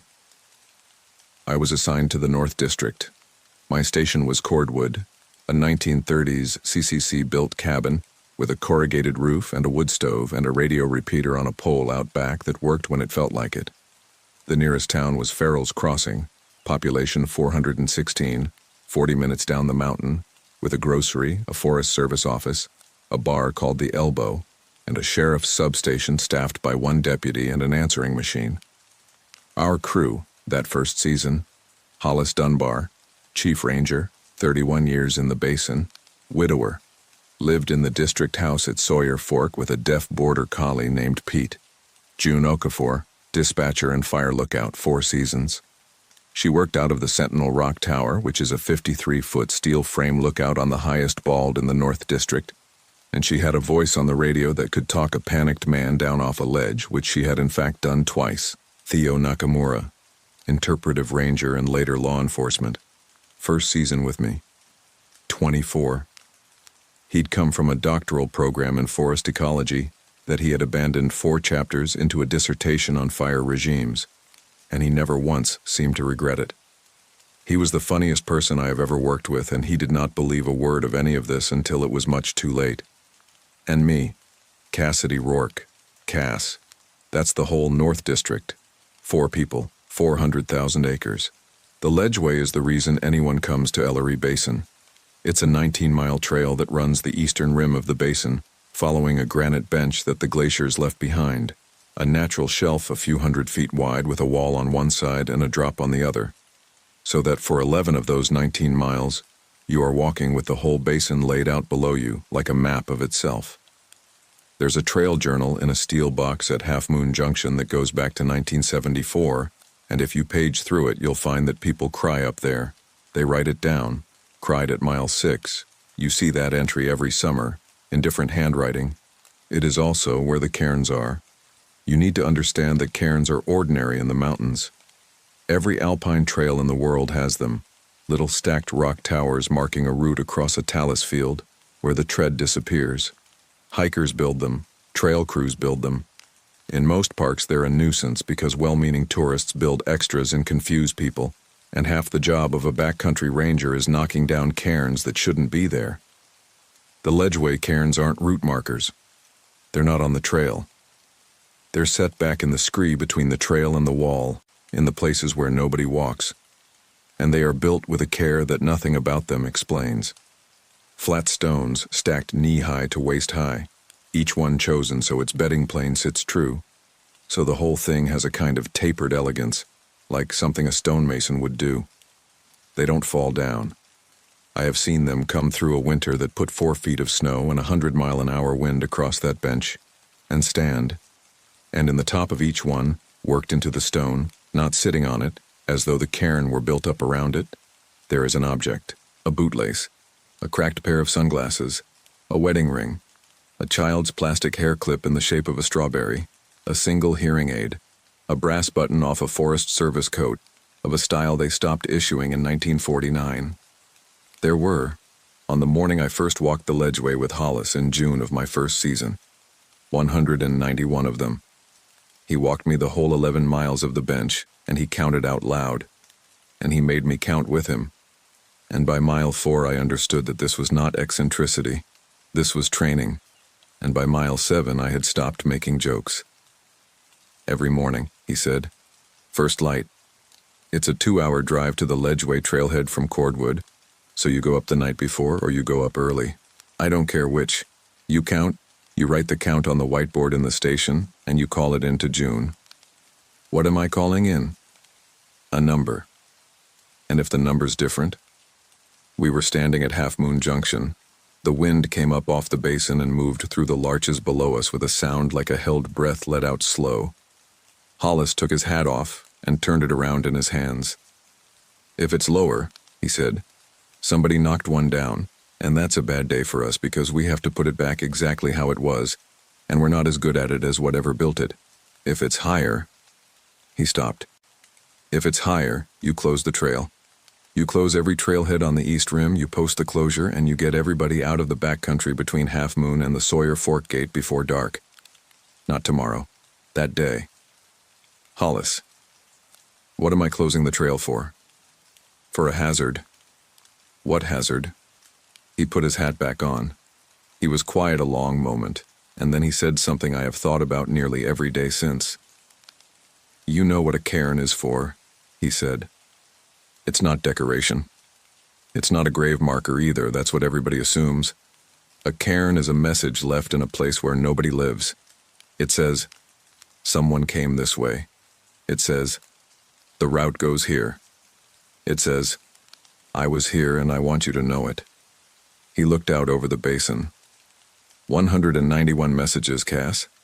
Somebody's been writing them for a long time and we've never once written back. I said, "That's not an answer." "No," he agreed. "It isn't. You'll get the answer. Everybody gets it eventually up here. I'd just rather you got it in July than in October." I didn't understand what that meant either. I would.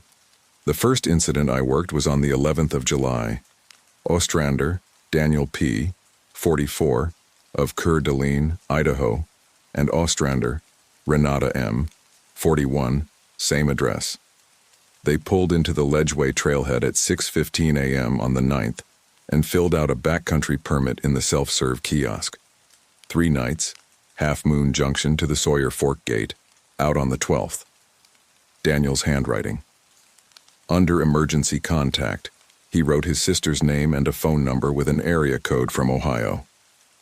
At 4:40 on the afternoon of the 11th, a day early, Renata Ostrander walked out of the Sawyer Fork Gate and sat down in the gravel of the parking area.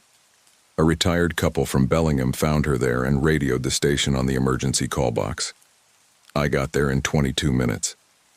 She was sitting cross-legged with her pack still on, facing back up the fire road, and she had taken her boots off and set them side by side beside her, laces tucked in, perfectly square to each other. She was not hurt. That was the first thing I checked, and it's the thing I keep coming back to. No abrasions, no lacerations, no swelling, pupils equal and reactive, no sign of a head strike. Her clothes weren't torn. She was mildly dehydrated and she had a blister on her left heel that had broken and dried. That was all. "Ma'am, I'm Ranger Rourke. Can you tell me your name?" "Renata." "Renata, are you hurt anywhere?" "No." "Is your husband with you?" She looked at me then. And I want to describe this accurately because I've had to describe it in 3 separate reports, and I've never gotten it right. People say she looked through me. That's not what it was. She looked at me, very carefully, the way you look at a word in a language you used to speak. "Dan went ahead," she said. "Ahead where?" "To the car." The Ostrander's car, a gray Subaru Outback with Idaho plates and a bike rack, was parked at the Ledgeway trailhead, 11 road miles and 19 trail miles behind her. There was no car at Sawyer Fork except mine and the Bellingham couple's. I sat down in the gravel with her. It was hot, and there were grasshoppers going off in the dry grass along the road cut, and the light was that flat white light you get at 4 in the afternoon in July at 4,000 feet. "Renata, when did Dan go ahead?" "This morning." "Where were you camped last night?" A pause. Half Moon. Half Moon Junction is mile 9. If they'd camped at Half Moon on the 10th, they'd have had 10 miles to make on the 11th, which is an easy day, and they'd have come out at the gate around 2 or 3 together on schedule. Did Dan say why he was going ahead? He wanted to get the car. The car's at the other trailhead, ma'am. Yes, she said, agreeably. And then, that's what I told him. I called it in. June ran it up to Hollis, and Hollis was at the gate in 40 minutes, which is not possible on that road unless you drive it like a man who has done it before under similar circumstances. He crouched down in front of Renata Ostrander with his hands on his knees, and he said, "Mrs. Ostrander, when your husband left you this morning, did he take his pack?" She thought about it. Yes. Was it heavy or light? Light. Did he take the tent? No, I have the tent. Did he take the stove? I have the stove. Did he say anything to you before he left? And here she smiled. It was a small, pleasant social smile, the kind you give a stranger who's held a door. He said he'd see me at the car. Hollis stood up. He took his hat off, ran his hand back over his head, and put it on again. Then he told me to drive her down to the clinic in Farrell's Crossing and to stay with her until the county sent somebody, and to write down every single word she said on the way, verbatim, with times. She said 9 things on the drive down. I have them all in my notebook. 8 of them were ordinary. The 9th was at 5:51 p.m., about 2 miles above town, when she turned her head and looked out the window at the river and said in exactly the same pleasant voice, "It let me carry the stove." Daniel Ostrander was never found. We ran a search. Full county call-out, 24 SAR volunteers, dog teams from Spokane, a fish and wildlife helicopter for 2 days. Grid coverage on both sides of the bench from Half Moon to the gate. 6 days. We found a Nalgene bottle with his initials on the cap in the scree below the trail at mile 14, 70 feet down, and lodged in a crack, which the incident commander from the county wanted very badly to treat as evidence of a fall. And we spent 2 days getting technical rope teams into a talus field below that point and found nothing at all, because there was nothing there. On the 3rd day of the search, I was at Half Moon with a dog handler named Wes, and his dog, a Belgian Malinois that had worked 40-something searches, would not go north on the bench. Not wouldn't alert, wouldn't go. Sat down in the trail and looked at the ground and would not be moved. And Wes, who was a hard, sunburned, unsentimental man who did not care for the park service, packed his dog out that afternoon and told the incident commander he was done. I watched him go. Hollis came and stood next to me. "Cairn count this morning was 191, I said. Same as the day they went in. Same as yesterday." "I know." "So whatever the count is supposed to tell me, it didn't tell me about Daniel Ostrander." "No," Hollis said. "The count doesn't tell you when it takes somebody. The count tells you when it's finished with somebody." He was watching the dog handler's truck raise dust down the fire road. "Give it a while." The Ledgeway cairn count on the morning of the 19th of July was 192. The new one was at mile 15 and a half, 20 feet off the trail, set back against the wall in a place where you'd have to be looking to see it. 11 flat stones, waist high, beautifully done. That's the word. I'm sorry, but there is no other word for it. The thing had a proportion to it. Worked into the top, under a capstone, was a laminated Idaho driver's license. Ostrander, Daniel P. His photograph was face up, and it had been cleaned. There was not a speck of dust on it, and every other stone in that cairn had the fine gray grit of the bench on it. I closed the trail that morning at 6:20 a.m., before coffee, before my radio check, exactly as I'd been taught. It was the first time I'd ever done it. My hands were not steady on the padlock. Theo Nakamura's position on all of this, for most of that first summer, was that Hollis Dunbar was a lonely old man who had built a private mythology to make 31 years of doing SAR in a big empty park feel like a calling instead of a job, and that the rest of us were being polite about it. I want to be fair to Theo, because he isn't here to argue and because he wasn't wrong to think that. It's the correct default. If you work in the outdoors long enough, you meet a dozen men like that. Guys with a Bigfoot theory or a Forest Service conspiracy or a private cosmology of the local weather. And the humane thing is to nod and let them have it. "There's 192 rock piles," he said one night in August at Cordwood, with the door open and moths knocking against the screen. So somebody makes rock piles.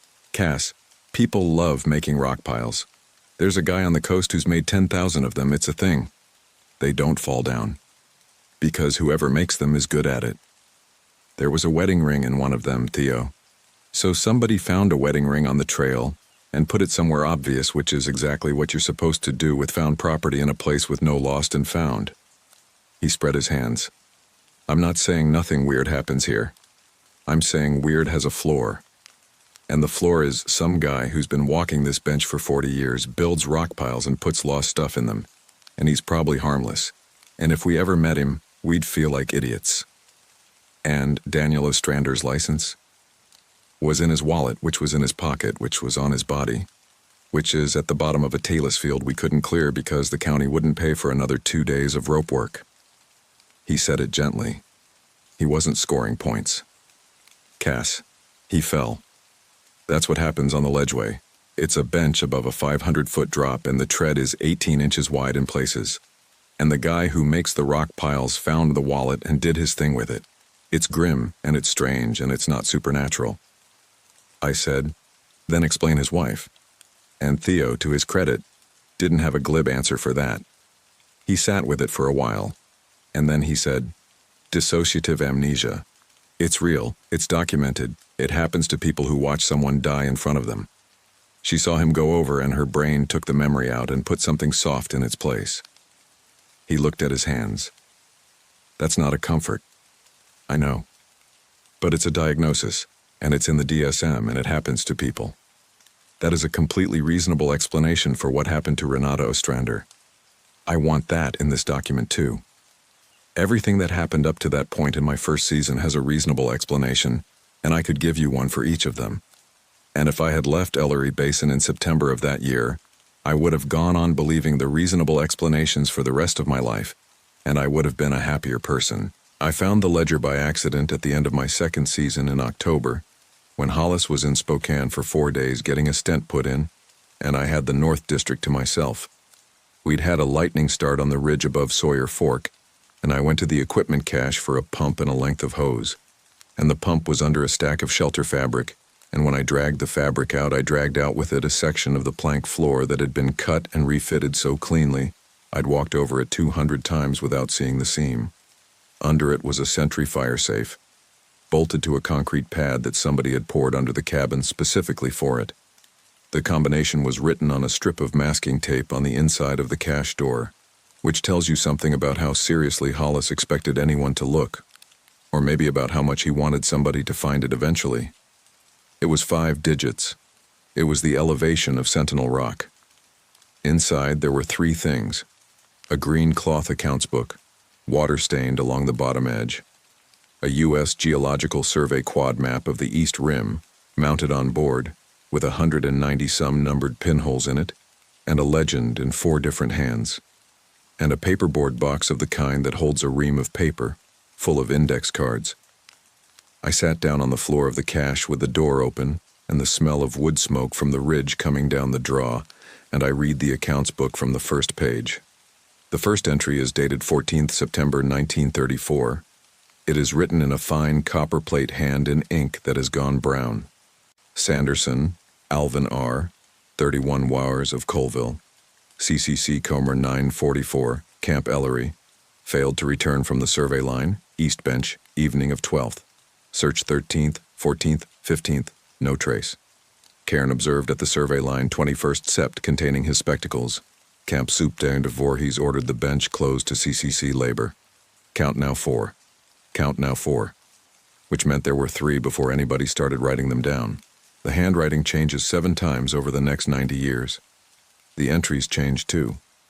The 1930s and 40s entries are formal and a little embarrassed, the way official language gets when it's describing something it doesn't have a category for.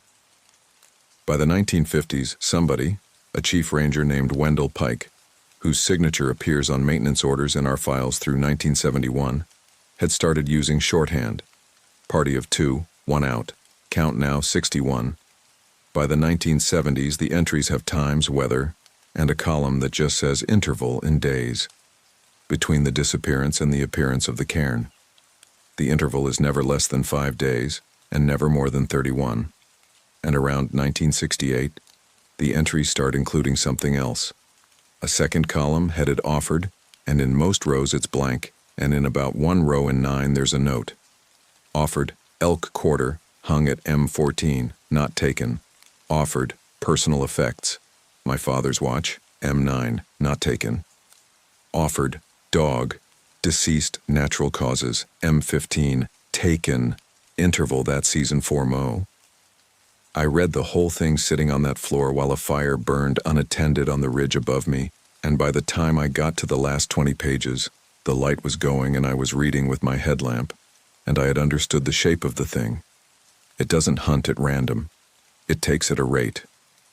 Between 4 and 6 a year in the years when the park was busy, 1 or 2 in the war years when nobody came, and it does not care at all whether you are a fit 25-year-old with a satellite messenger or an 80-year-old with a bad hip.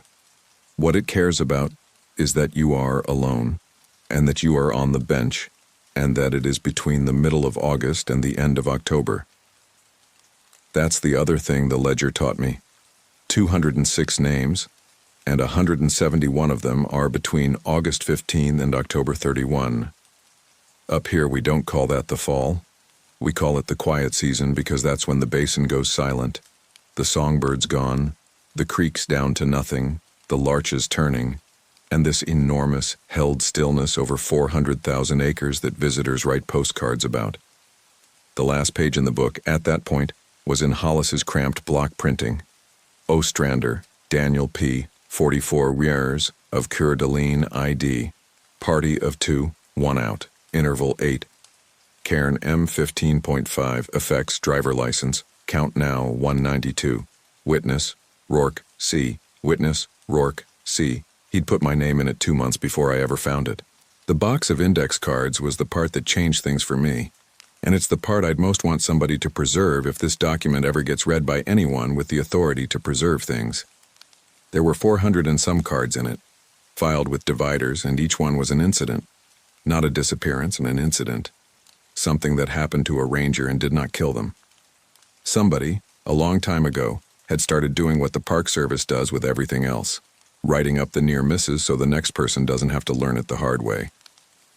The first divider was labeled Gate Dark, alone, and it held 61 cards, and the oldest was from 1946. 8 Oct 46. TRL Ranger Kolb responded alone after dark to reported vehicle stuck above Sawyer Gate. No vehicle. Kolb reports headlamp beam did not reach. Returned 0200, unable to account for 3 HRs. Recommend, no single ranger response past gate after sunset. 61 cards over 80 years, all saying versions of the same thing. Rangers who went past the Sawyer Fork Gate alone in the dark and came back missing time. Rangers who came back and could not say what route they'd taken. 2 who did not come back and are in the Green Book. And a note in Wendell Pike's hand from 1963. 2 men in a vehicle. No incident. 100% of occurrences. It does not approach 2. That's Rule 1, and now it wasn't a rule, it was a finding. 61 data points in a control condition. The second divider was radio, and it was thinner. 40-odd cards, starting in 1971 when the district got its first repeater. 3 Sept 71. Dispatch, Sentinel, logged call 71-114, stranded party Kettle Flat, 1840 Hers Ranger. Pike responded, cleared 2015 Hers. At 2110 Hers Pike set received call 71-114 again. Identical wording, identical voice. Dispatcher Ann Reyes. Reyes confirms she did not transmit. Pike did not respond. At 2117 call repeated. At 2124 call repeated. Ceased 2140. Recommend, do not answer a repeat. And then, 4 cards later, in a different hand, and this is the one I have never gotten out of my head. 29 Aug 74. Ranger W. Pike answered a repeat. That's the whole card. That's all it says. Wendell Pike's signature is on maintenance orders through 1971, and then there's a 3-year gap, and then it's on nothing at all, and there is no Pike in the Green Book, and I have never found out what that means, and I have decided I don't want to. The third divider was cairns, and the fourth was names, and the fifth, the thickest, 90-some cards going back to the 50s, was labeled in Hollis's handwriting on newer stock, the other Ranger. I read those last in the dark, with the fire I was supposed to be putting out glowing orange on the ridge above me. They are all more or less the same. A ranger, alone or in a pair, on the bench or on the fire road or once in the parking area at half moon in broad daylight, meets a man in a Park Service uniform. The uniform is correct. It is, in fact, very correct. Several of the cards note that the uniform is correct for a period 10 or 20 or 40 years earlier. Campaign hat with the right braid, the old olive drab, the shoulder patch style they retired in 1952. The face is unremarkable. Nobody can describe it afterward. And 3 separate cards use the phrase, "a face you'd forget while you were looking at it." He is polite. He asks questions. The questions are always about where people are. Is there anybody up at Half Moon tonight? How many in that party that went in this morning? Is the girl with the red pack still on the bench? Are you alone? And every card that ends well ends the same way. Did not answer. Walked out. And the 4 cards that don't end well are cross-referenced in pencil to page numbers in the Green Book. I sat there a long time. Then I put everything back in the safe, and I put the plank back, and I went and dealt with the fire, which had crept about an acre and a half by then, and took me until 4 in the morning, and which was the easiest thing I did that week. Hollis came back from Spokane on a Thursday with a hospital bracelet still on his wrist and a bottle of pills he made a face about. I met him at the district house at Sawyer Fork. Pete, the border collie, came out and put his head against my knee. I said, "Sentinel Rock is 5,461 feet. He stood there on his own porch for a second with his bag in his hand. Then he set it down. "You've had a hell of a week then," he said. "You put my name in the book. You were the witness, that's how it works. Somebody has to have been there, and it has to be written down, or in 30 years it's just a rumor, and the next generation stops doing the count." He lowered himself into the chair on the porch, carefully, like a man whose chest had recently been opened. "Sit down, Cass." I sat. "Ask me," he said. "I'm going to set this down as close to how he said it as I can. I wrote it out that same night at Cordwood while it was fresh, so this is better than memory. It's a reconstruction made within 4 hours. I don't know what it is," he said. "That's the first thing, and everybody wants it not to be the first thing. 31 years, and I can tell you what it does, when it does it, and roughly what it costs to make it stop for a while. I cannot tell you what it is. Nobody in that box of cards could either, and some of them were smarter than me. You must have a guess. I've got 4, and they contradict each other, and holding all 4 at once is the only way I've found to stay sane." He shifted in the chair. "You want them?" "Yes." 1. It's an animal. Something that was here when the ice was here, that got stranded in the basin when the ice went, that has a very long life and a very small appetite and has learned to survive by taking so little that nothing organizes against it. 4 a year out of 90,000 visitors. Cass, we lose more people to their own hearts on the trail than that. It's the smartest predation strategy there is. Be under the noise floor. And the cairns? Caching behavior. Shrikes do it. Leopards do it. Marking a kill site so you don't work the same ground twice. He shrugged. It's the theory that lets me sleep, and it's got a hole in it you could drive a truck through, which is that a leopard doesn't clean a driver's license. What's 2? 2, it's a person, or a line of people. Somebody who's been up on that bench a very long time and has taught somebody else. And that's why the uniforms in the cards are always 40 years out of date, because whoever it is got the uniform 40 years ago. He held up a hand before I could object. I know the ages don't work. I know it's been going since before the park existed. It's a bad theory.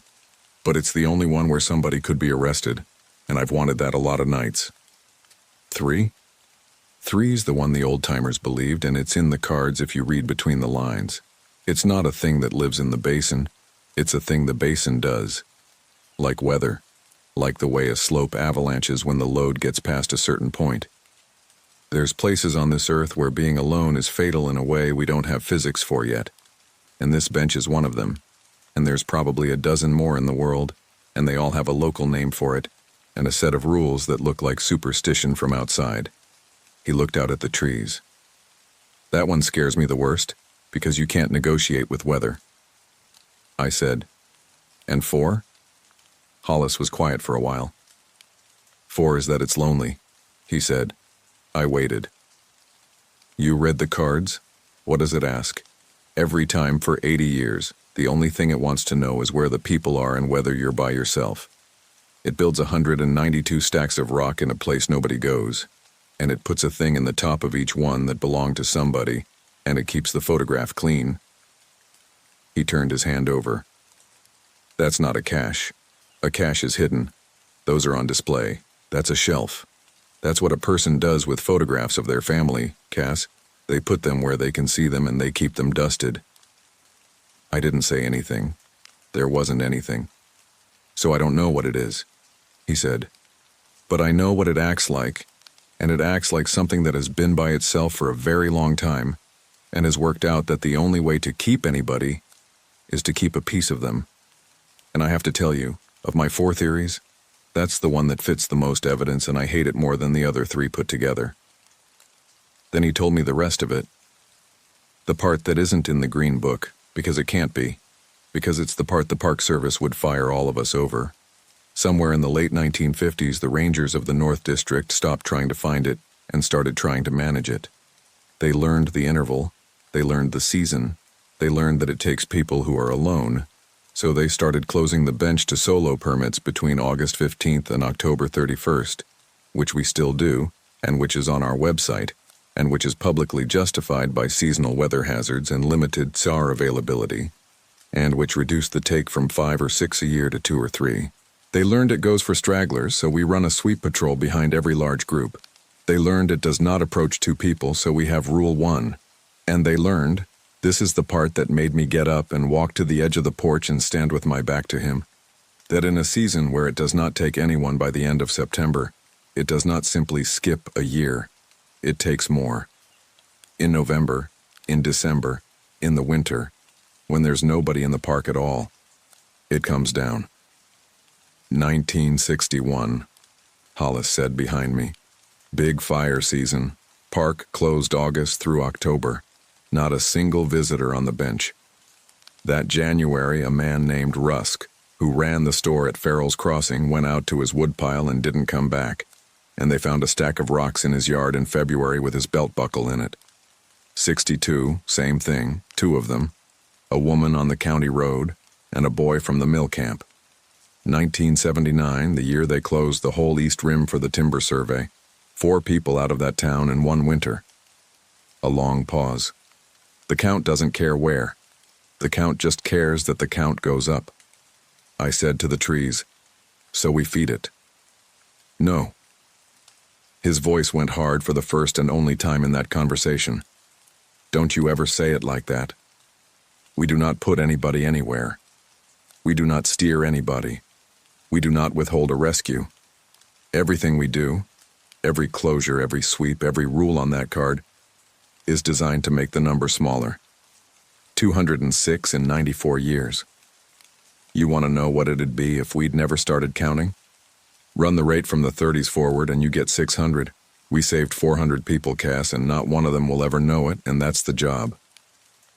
And the other thing, I said, the offerings. He didn't answer for so long that I turned around. Sometimes it takes something that isn't a person, he said. Not often. 1 time in 9, if the book's honest. And when it does, the interval stretches. It buys you months. He was looking at Pete, asleep on the boards by his feet. I've hung an elk quarter at mile 14 every August for 26 years. It has been taken exactly twice. I have to tell you about the night of September 4th of my 3rd season, because it's the only time before the end that I heard it myself, and because it is the reason I know Rule 2 is not a superstition. We had a party of 8 from a church group out of Wenatchee overdue at Kettle Flat. It wasn't dramatic. They'd started late. They had a slow member, and the leader had a satellite messenger and had already sent an all okay running behind ping. June logged it as a courtesy check, call number 03207. I drove up to the flat with Theo. We found them 90 minutes behind schedule and cheerful. We walked them the last 2 miles by headlamp, and I cleared the call at 9:48 p.m. from the truck at the Kettle Flat lot. Sentinel Ellery 32, clear on 03207, party of 8 accounted for, all in good order, returning to Cordwood. Copy 32, 03207 cleared at 21:48. Nice work, Cass, go get some sleep. That's June's voice. I have known June Okafor's radio voice for years, the way you know a family member's footstep. At 10:31 p.m., 11 miles down the fire road, my radio said, Ellery 32 Sentinel, call 03207, overdue party of 8, Kettle Flat, reported by Trailhead Register, requesting response. Word for word what she'd said at 7:10 that evening. Same pacing, same slight lift on requesting. Theo reached for the mic. I have thought about this a lot. Theo Nakamura had 2 years in the basin at that point, and he had read the rules on the wall of every station, and he thought they were folklore. And in the moment his hand moved toward that mic, he wasn't defying anything. He was just a guy in a truck answering a radio, which is a thing he'd done 400 times. I got his wrist. I don't think I've ever moved that fast before or since. Don't. Cass, that's June. Don't. We sat there in the truck on the fire road with the engine running and the headlights on a wall of larch. At 10:38 it came again. Identical. At 10:45. Identical. At 10:51 it came again, and Theo had gone very still and very quiet, because by the 4th repetition, you have stopped being able to hear it as a recording or a bounce or a stuck transmit key, and you have started hearing what it actually is, which is something saying words it does not understand in a voice it has taken the trouble to learn. At 10:58, it changed. Ellery 32 Sentinel. Pause. Are you alone? Theo made a sound. I put the truck in gear and drove, and I drove badly, 45 on gravel with switchbacks, and the radio said it twice more before we came out at the pavement, and it stopped exactly the way a light goes off. June was in the tower the whole time. She transmitted nothing after 9:48. She'd heard nothing on her end. And that's in the cards too, 6 or 7 times. Dispatch does not hear it. Theo didn't talk on the drive back to Cordwood.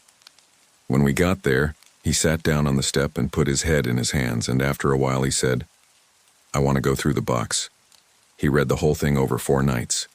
When he was done, he came and found me on the porch at Cordwood, and he said, Okay. Just that. And then a minute later, with his voice not entirely steady, How do you do this? How do you get up and go to work? I told him the truth, which is that you do it the same way you work in avalanche country or on a fire crew or anywhere else with a thing in it that can kill you. You learn the rules, you follow them exactly, and you do not spend your energy on the part you can't change. That worked for me for 8 years. It stopped working on the 22nd of September, my 11th year. Hollis had retired in the spring. The stent had turned into a bypass, and the bypass had turned into a doctor in Spokane telling him that 31 Septembers on a mountain at 5,000 feet with a 2-hour drive to a defibrillator was no longer a reasonable plan. He'd fought it. He lost. He moved into a rented house at the edge of Farrell's Crossing with a view of the ridge, and he took Pete, who was ancient by then and deaf as a post and perfectly happy. They made me chief ranger of the North District. I was 37. I took the green book out of the cache at Sawyer Fork, and I wrote the elevation of Sentinel Rock on a new strip of masking tape, and I put it inside the cache door where the last one had been. Theo was law enforcement by then, 4 years on his commission. We had a seasonal, a 22-year-old named Priya Raman, who was the most competent first-season ranger I have ever supervised and who I sent down the mountain on the 21st of September for reasons I will get to. June was still in the tower. That was the North District. The Bellwethers came in on the afternoon of the 20th. Marcus Bellwether, 38, of Portland, Oregon, and his daughter Nell, 9. They came into the visitor contact station at Cordwood because the self-serve kiosk at the Ledgeway trailhead was out of permits. My fault. I'd been meaning to restock it for 4 days, and so I did their permit myself at the counter, and that is why I can tell you what they looked like. He was a tall, thin, tired man with his hair going early gray at the temples and the particular over-prepared quality of somebody doing a trip he'd planned for a long time and was afraid of getting wrong. New pack, and the hip belt was set wrong. 3 guidebooks. He'd printed out the elevation profile of the ledgeway and laminated it. She was small for 9, in a purple fleece and a pair of hiking boots that had been broken in properly, which told me somebody had been taking this kid outside for a while. She had a green nylon day pack with a patch on it from Silver Falls State Park.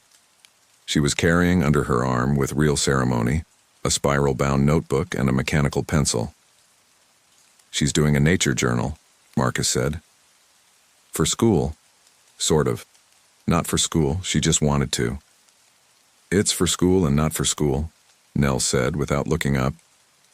She was drawing the taxidermied marten in the case by the door. She had gotten the shoulders right, which is hard. I looked at the permit. 4 nights. Ledgeway trailhead to Sawyer Fork Gate, camping at Hoodoo Spring, Half Moon Junction, Mile 14, and Cold Creek. Party size, 2. 2 is fine. 2 has always been fine. In 94 years and 206 names, the Green Book has exactly 4 entries for parties of 2 where both people were taken, and all 4 are from before 1940, and Hollis's read on them, which I share, is that those are cases where 2 people separated, and the book didn't record it. It does not approach 2. That's the finding. 61 cards. I did what I always did.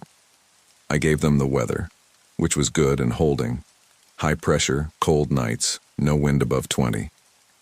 I gave them the water report, which was that Hoodoo was running but Cold Creek was dry, and they'd need to carry 4 liters from mile 14.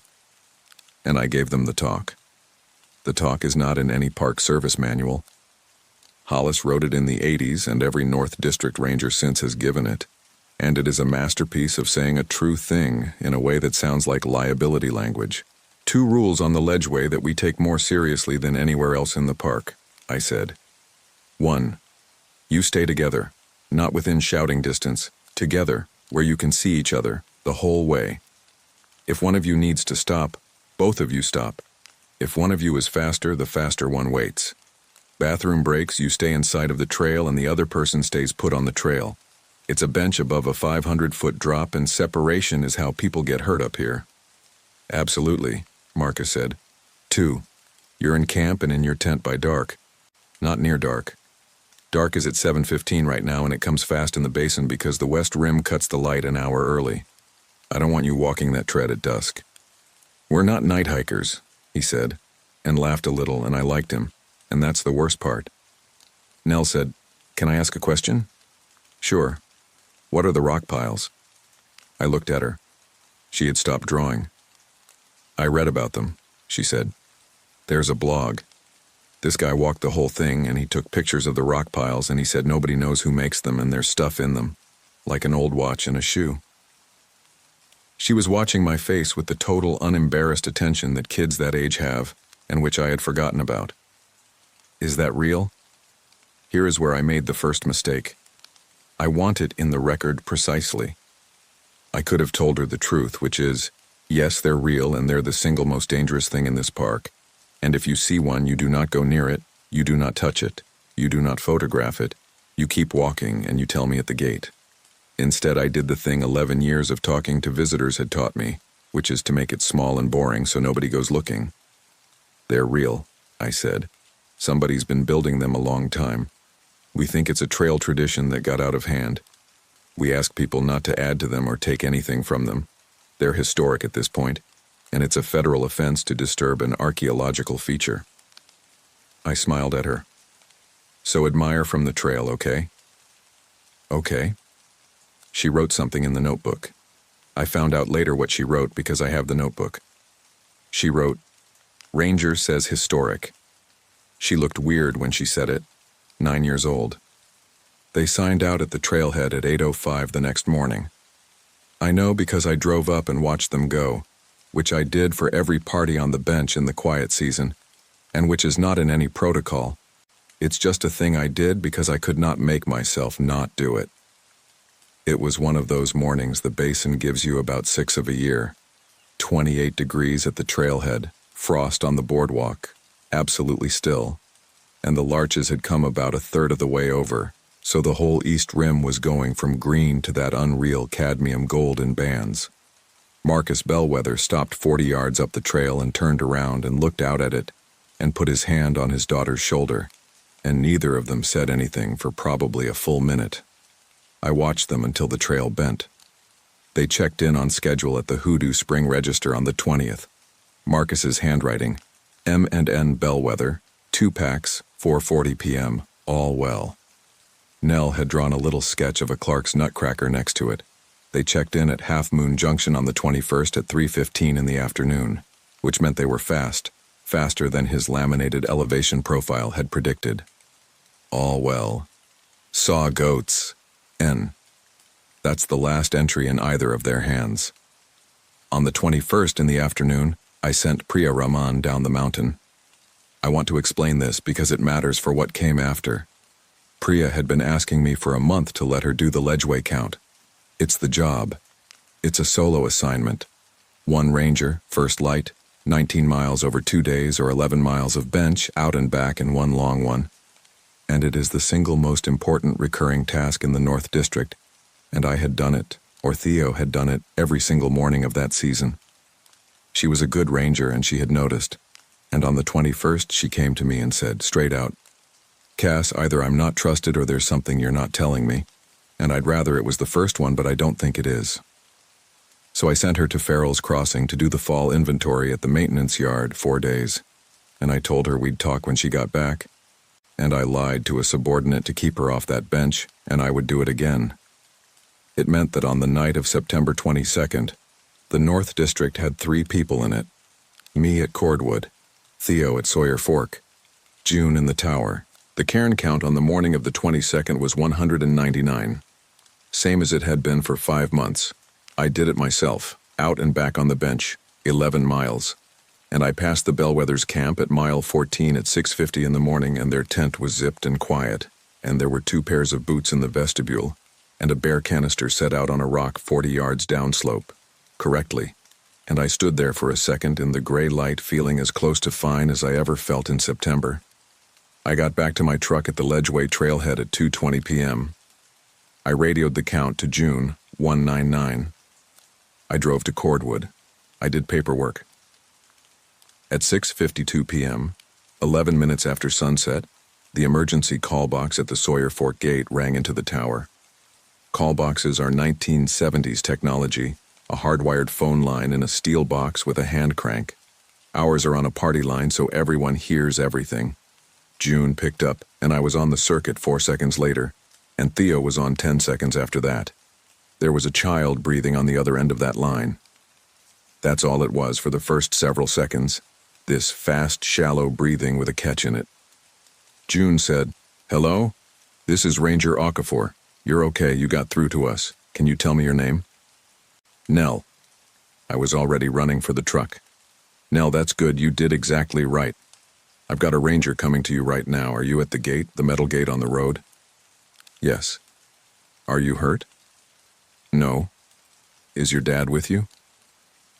And there was a silence on that line that I would like to be able to describe and can't. And then Nell Bellwether said, "He's still coming. He's behind me." He said, "Don't wait." Sawyer Fork Gate is 40 minutes from Cordwood. It's 14 minutes from the district house where Theo was. He beat me there by 19 minutes, and he stayed on the radio the whole way, and I have the tape of all of it. What Theo found at the gate at 7:09 p.m., 18 minutes after sunset, a 9-year-old girl sitting on the ground with her back against the gatepost. No pack, no jacket. She was in a base layer, and it was 34 degrees. Both boots on, but unlaced. Her spiral notebook in her hands, held against her chest with both arms, hard enough that she had bent the cover. 200 yards up the fire road, in the middle of the road, set square in the wheel track. A cairn. 9 flat stones. Knee-high. Theo got her into the truck and got the heater on and got a blanket around her and did not go look at the cairn. And that is the single best decision anybody made that night. I got there at 7:28. She was warming up. Her pulse was fast, but her color was good, and she was talking, and she was... This is the thing that broke something in me. She was calm. Not shocky calm. Not the flat, floating quiet that Renata Ostrander had. She was the tight, contained, thinking calm of a kid who has been given a job by somebody she loves and has decided to do it correctly. Nell, I'm Cass. We met at the ranger station. You drew the Martin. I remember. You did an amazing job getting here. That's 11 miles. 9.5, she said. We were past the junction. 9.5. Okay. I crouched down so I was below her eye line, in the door of the truck. I need to ask you some hard questions, and I need you to tell me exactly what happened, even if it doesn't make sense. Can you do that? She nodded once. Where's your dad? He's behind me on the road. She said it steadily, and then, and her voice changed a little. But that's not true, is it? I have never lied to a child about something like that, and I did not start then. I don't know, I said. That's the truth. I don't know where he is, and I'm going to find out. Tell me what happened. And she told me. It took 11 minutes. I recorded it on my phone, with her permission, and I have transcribed it. And the transcript is in the appendix of this document, because the original recording was taken as evidence, and I have not been able to get it back. The short version is this. They'd broken camp at mile 14 at 8 in the morning, an hour and a half after I'd walked past them. They made Cold Creek by noon and found it dry, as I'd told them. And they'd carried enough water, and they'd decided, because they were making good time and because Nell wanted to see the gate before dark so she could log the whole trail in one day, to push the last stretch straight through and come out a night early. At about 4 in the afternoon, at roughly mile 17.5, Marcus Bellwether stopped in the trail and looked back the way they've come and asked his daughter if she'd been talking to him. She hadn't. 20 minutes later, he asked her again. She said no. He said okay. And he took her hand, and he did not let go of it for the next 2 miles, and he began walking faster than she could comfortably go. At the top of the last switchback, where the bench trail drops off the granite and joins the fire road at the Sawyer Fork Gate, there is a stretch of maybe 300 yards where the trail passes between the wall and a boulder field. Nell said her father stopped there. She said he stood very still and listened for a long time. Then he knelt down in front of her and unbuckled her hip belt and took her pack off her and set it on the ground. He told her that the gate was straight down the trail and then to the right on the road, and she could not miss it. He told her there was a phone in a box at the gate and it worked without money and she just had to turn the handle. He told her to walk, not run, and to not look back, and to not stop for anything, and that he would be right behind her. She said, "Dad, why can't you come now?" And Marcus Bellwether said, and she remembered it exactly, because she'd been repeating it to herself for 9.5 miles the way you hold on to a phone number. Because it's easier if it can only see one of us. June drove down from the tower and took Nell to the clinic at Farrell's Crossing and called the county and the girl's mother in Portland. And I want to say here that June Okafor sat in a plastic chair in that clinic hallway for 9 hours without being asked to, and did not leave that child alone for 1 minute. Theo and I went up the fire road at 8:40 p.m. 2 Rangers, 1 vehicle, Rule 1 intact. I checked it in my head 3 separate times on the drive, the way you check a knot. We stopped at the cairn in the road first, because we had to. It was in the wheel track and I wasn't driving around it. 9 flat stones, knee-high, set square in the compacted gravel of a road that gets graded twice a year. In the top, under the capstone, worked in so that it sat proud and level and facing up the road toward the gate, was a mechanical pencil, Nell's mechanical pencil. She'd had the notebook in her arms and not the pencil, and she had not been able to tell us where it went. And she'd cried about that at the clinic, harder than she'd cried about anything else, and none of us understood why until later. It was because she'd been drawing at Cold Creek that morning and her dad had put the pencil in his shirt pocket for her. I put the cairn in the bed of the truck. I took it apart stone by stone and photographed each stone in place first and put them in a duffel, and I took the pencil and sealed it in an evidence bag. And I did all of that in about 4 minutes with Theo standing at my back watching the road. And it was the first time in 94 years that anybody in the North District had removed one. Then we drove to the gate, and we went up the trail on foot, together, with 2 lights. You want me to tell you it was silent? It's what everyone says. But the basin in late September isn't silent. There's the creek in the draw below the switchbacks. There's the wind moving in the larch. There's a great horned owl that lived on that stretch, and had lived there for years. All of that was going. All of it. The creek, the wind, the owl at about 11 o'clock off the bench, and underneath it there was a hole. That's the closest I can get. Imagine a sound you've known your whole life. A refrigerator, a highway, your own blood. And imagine somebody reaching into it and taking out a piece the shape of a person. Nothing gets louder. Nothing gets quieter. There is just, suddenly, a place in the sound where something is standing. Theo felt it too.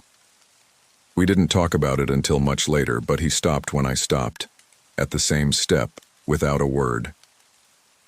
We found Marcus Bellwether's pack at 9:52 p.m., at the top of the last switchback where the trail runs between the wall and the boulder field.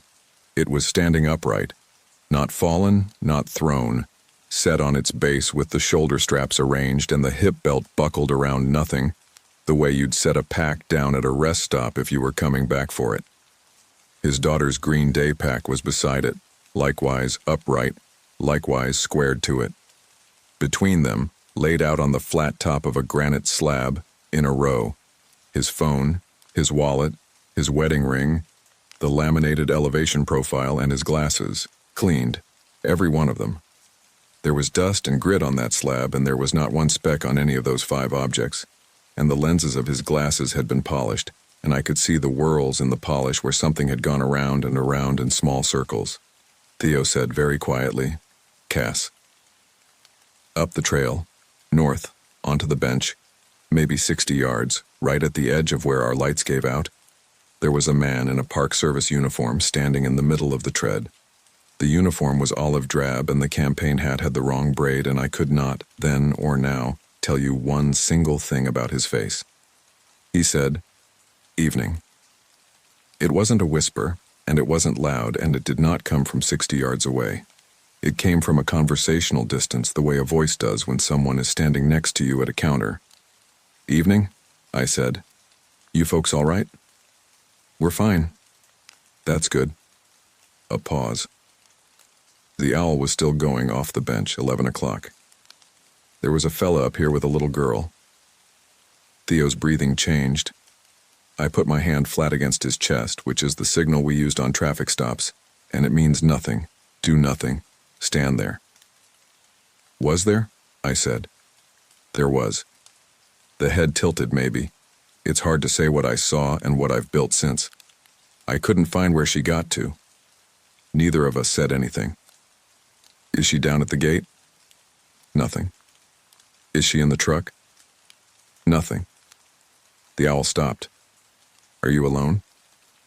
"No," I said. "There are 2 of us."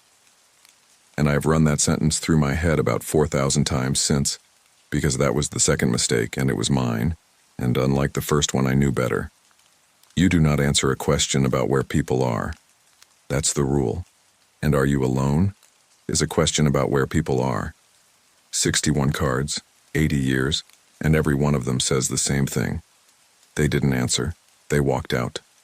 Not one of those cards says I told it how many of us there were. I said it because I was frightened, and because it was true, and because some stupid animal part of me wanted to say the thing I thought would make it go away. It did go away. There was no moment of departure, no step back, no fade. There was a man in a uniform on the trail, and then there was tread, and scree, and the wall, and the owl started up again like a machine coming back on. We walked out. Walked. It's 400 yards down those switchbacks to the gate, and it took us a long time, and neither of us ran. And when we got to the truck, Theo put both hands on the hood and stood there with his head down. He said, "That was a man." I know. No, Cass, that was a man. I saw a man. I could have. He stopped. He straightened up.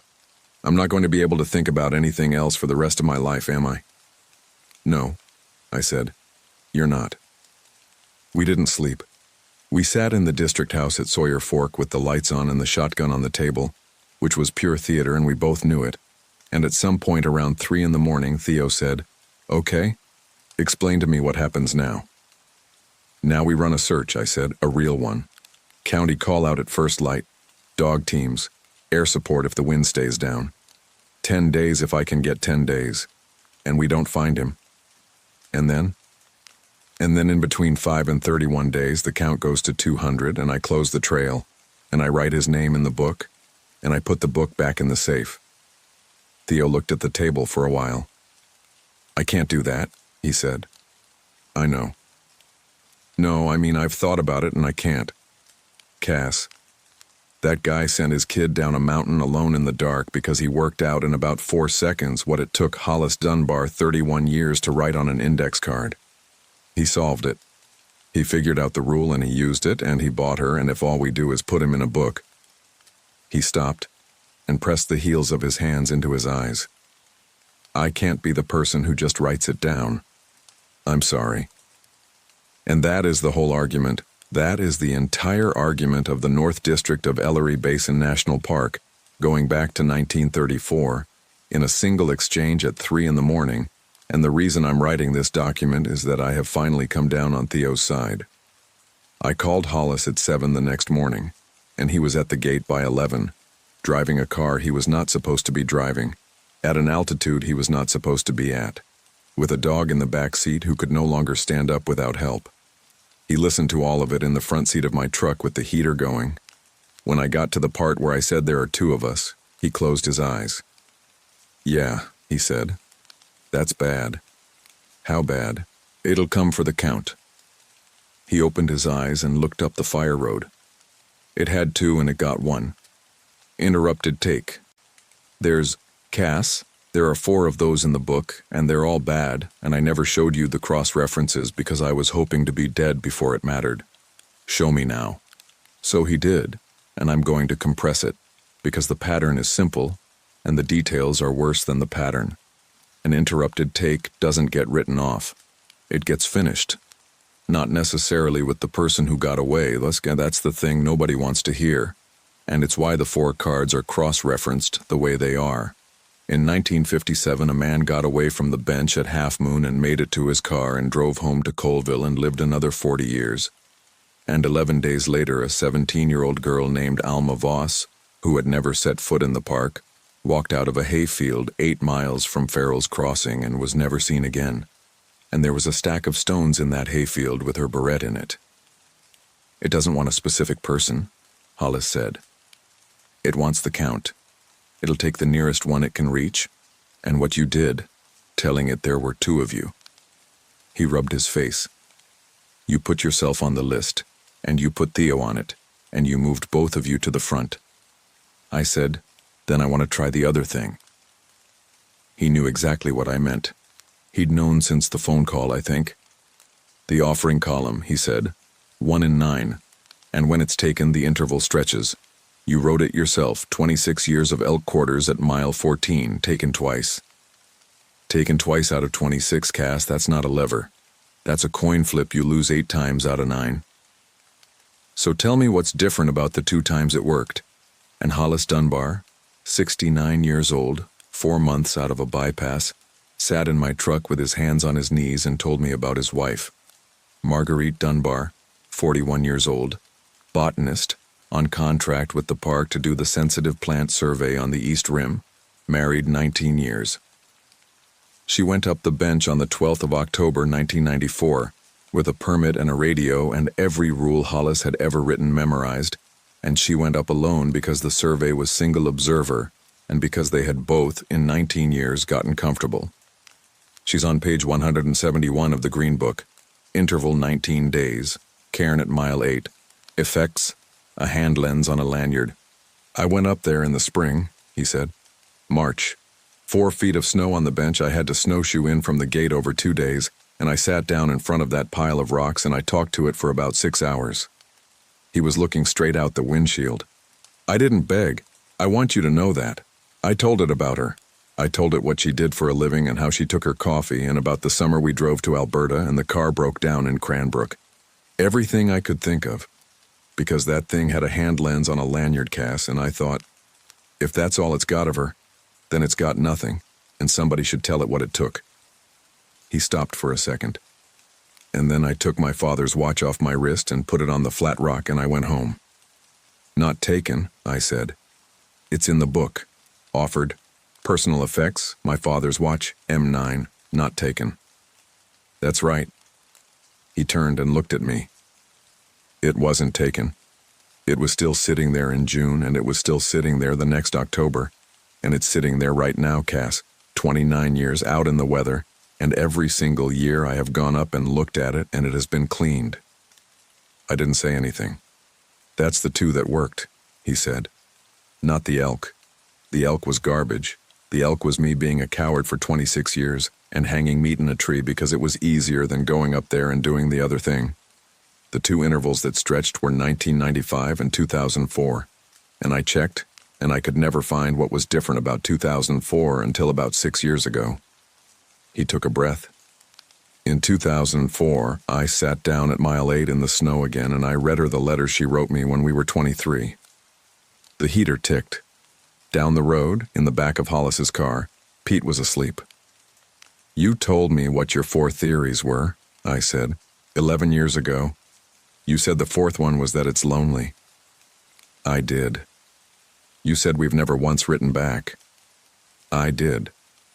Hollis, I said, how many of the 204 names in that book do we know anything about besides the name?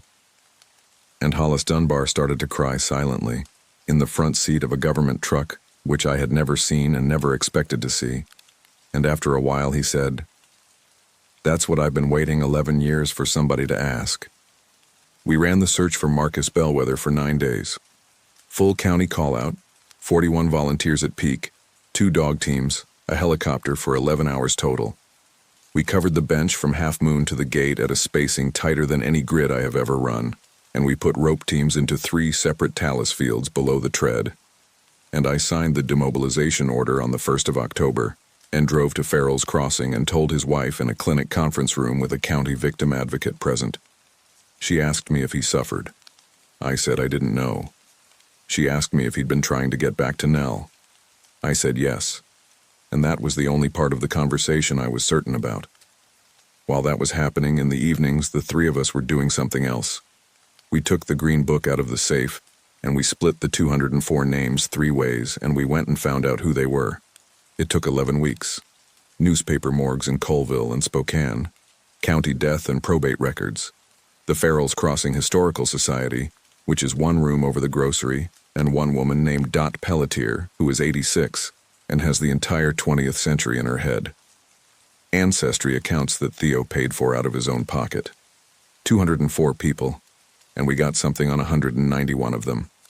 Not much in most cases. A trade, a hometown, the name of a wife.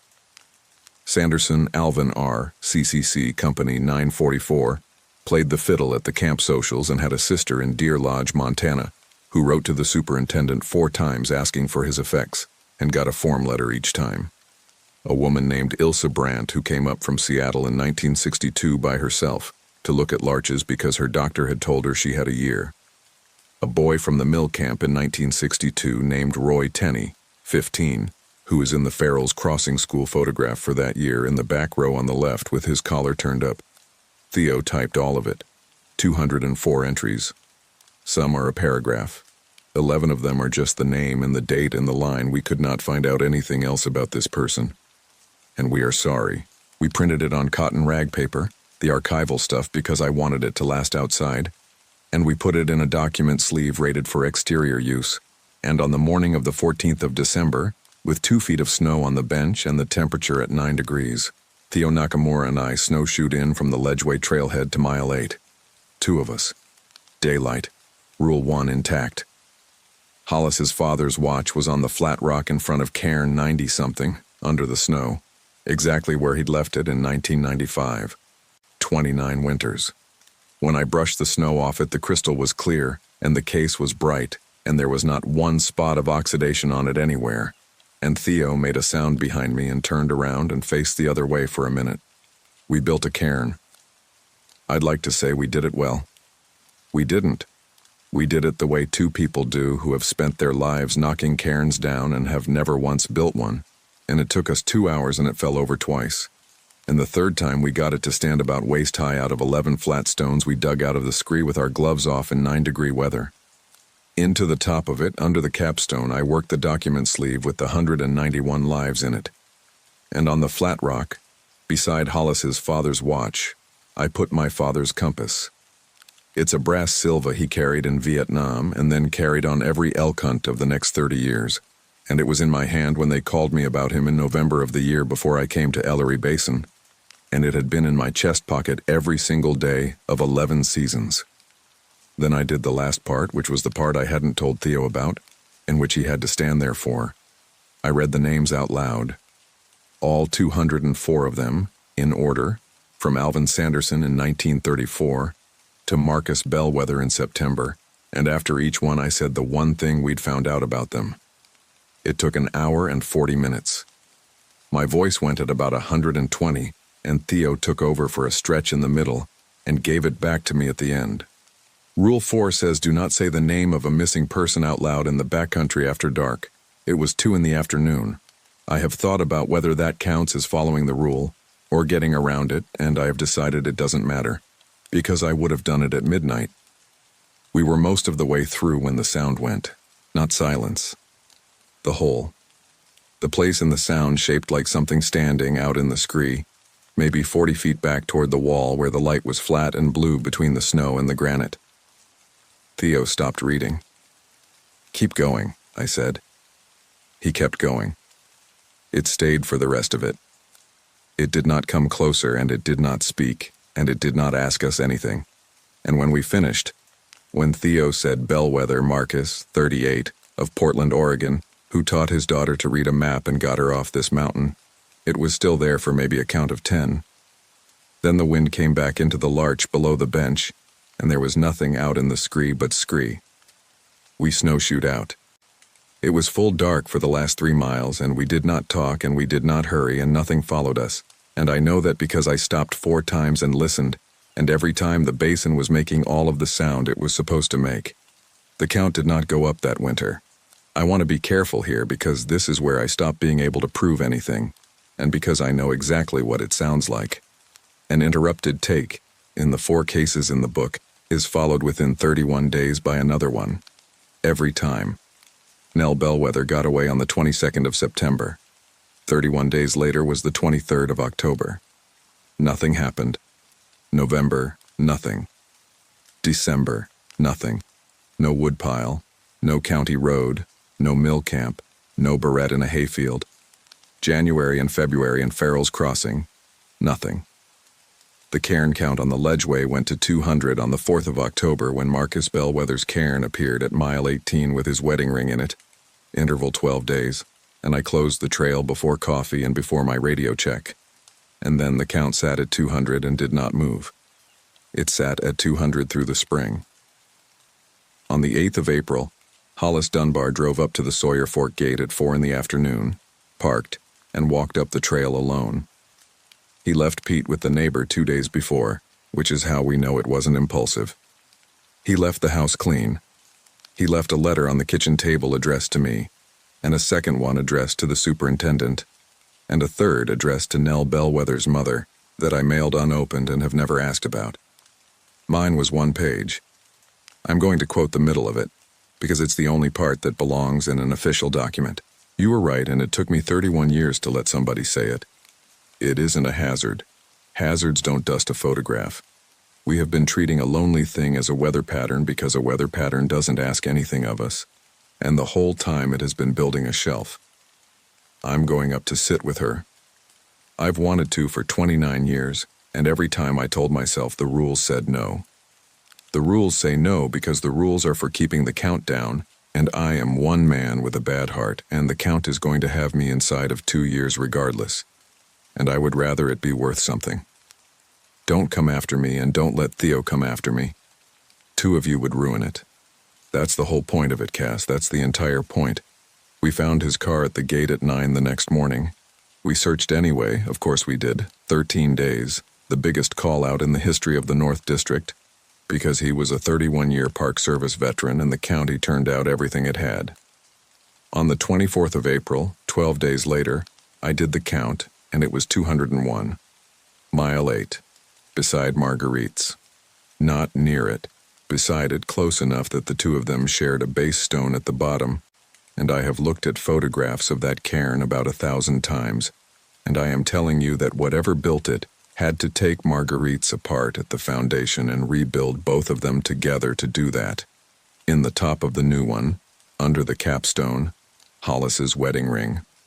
On the flat rock in front, side by side, arranged square to each other with the care of a man setting a table, his father's watch and my father's compass.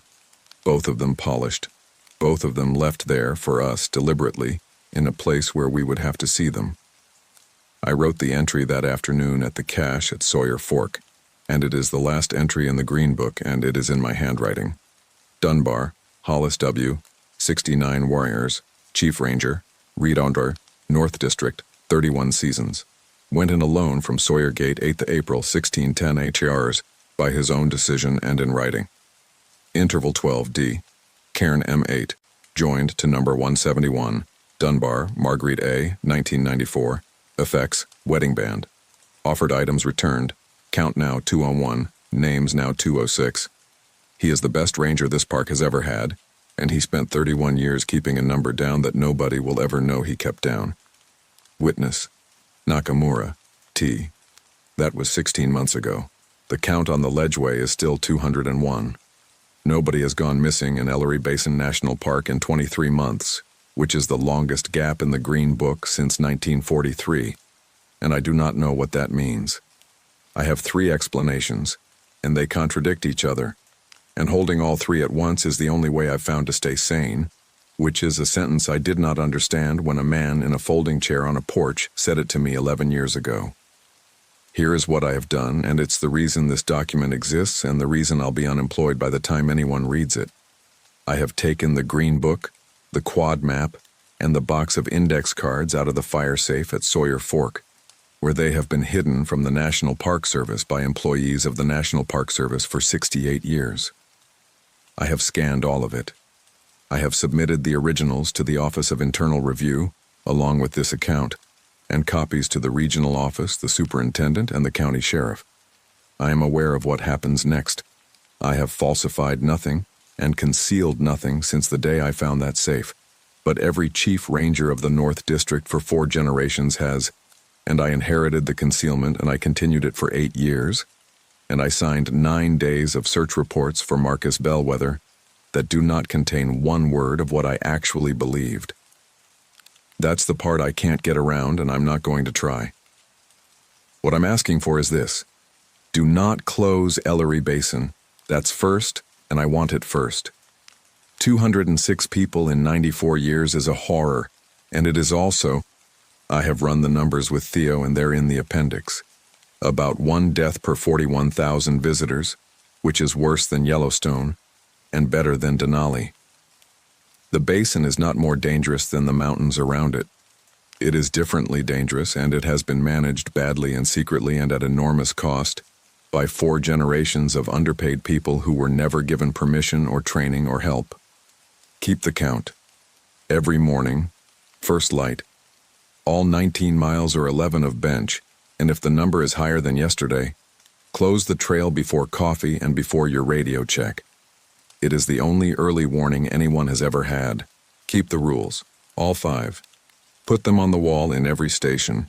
Make every seasonal read them back until they can say them without the card.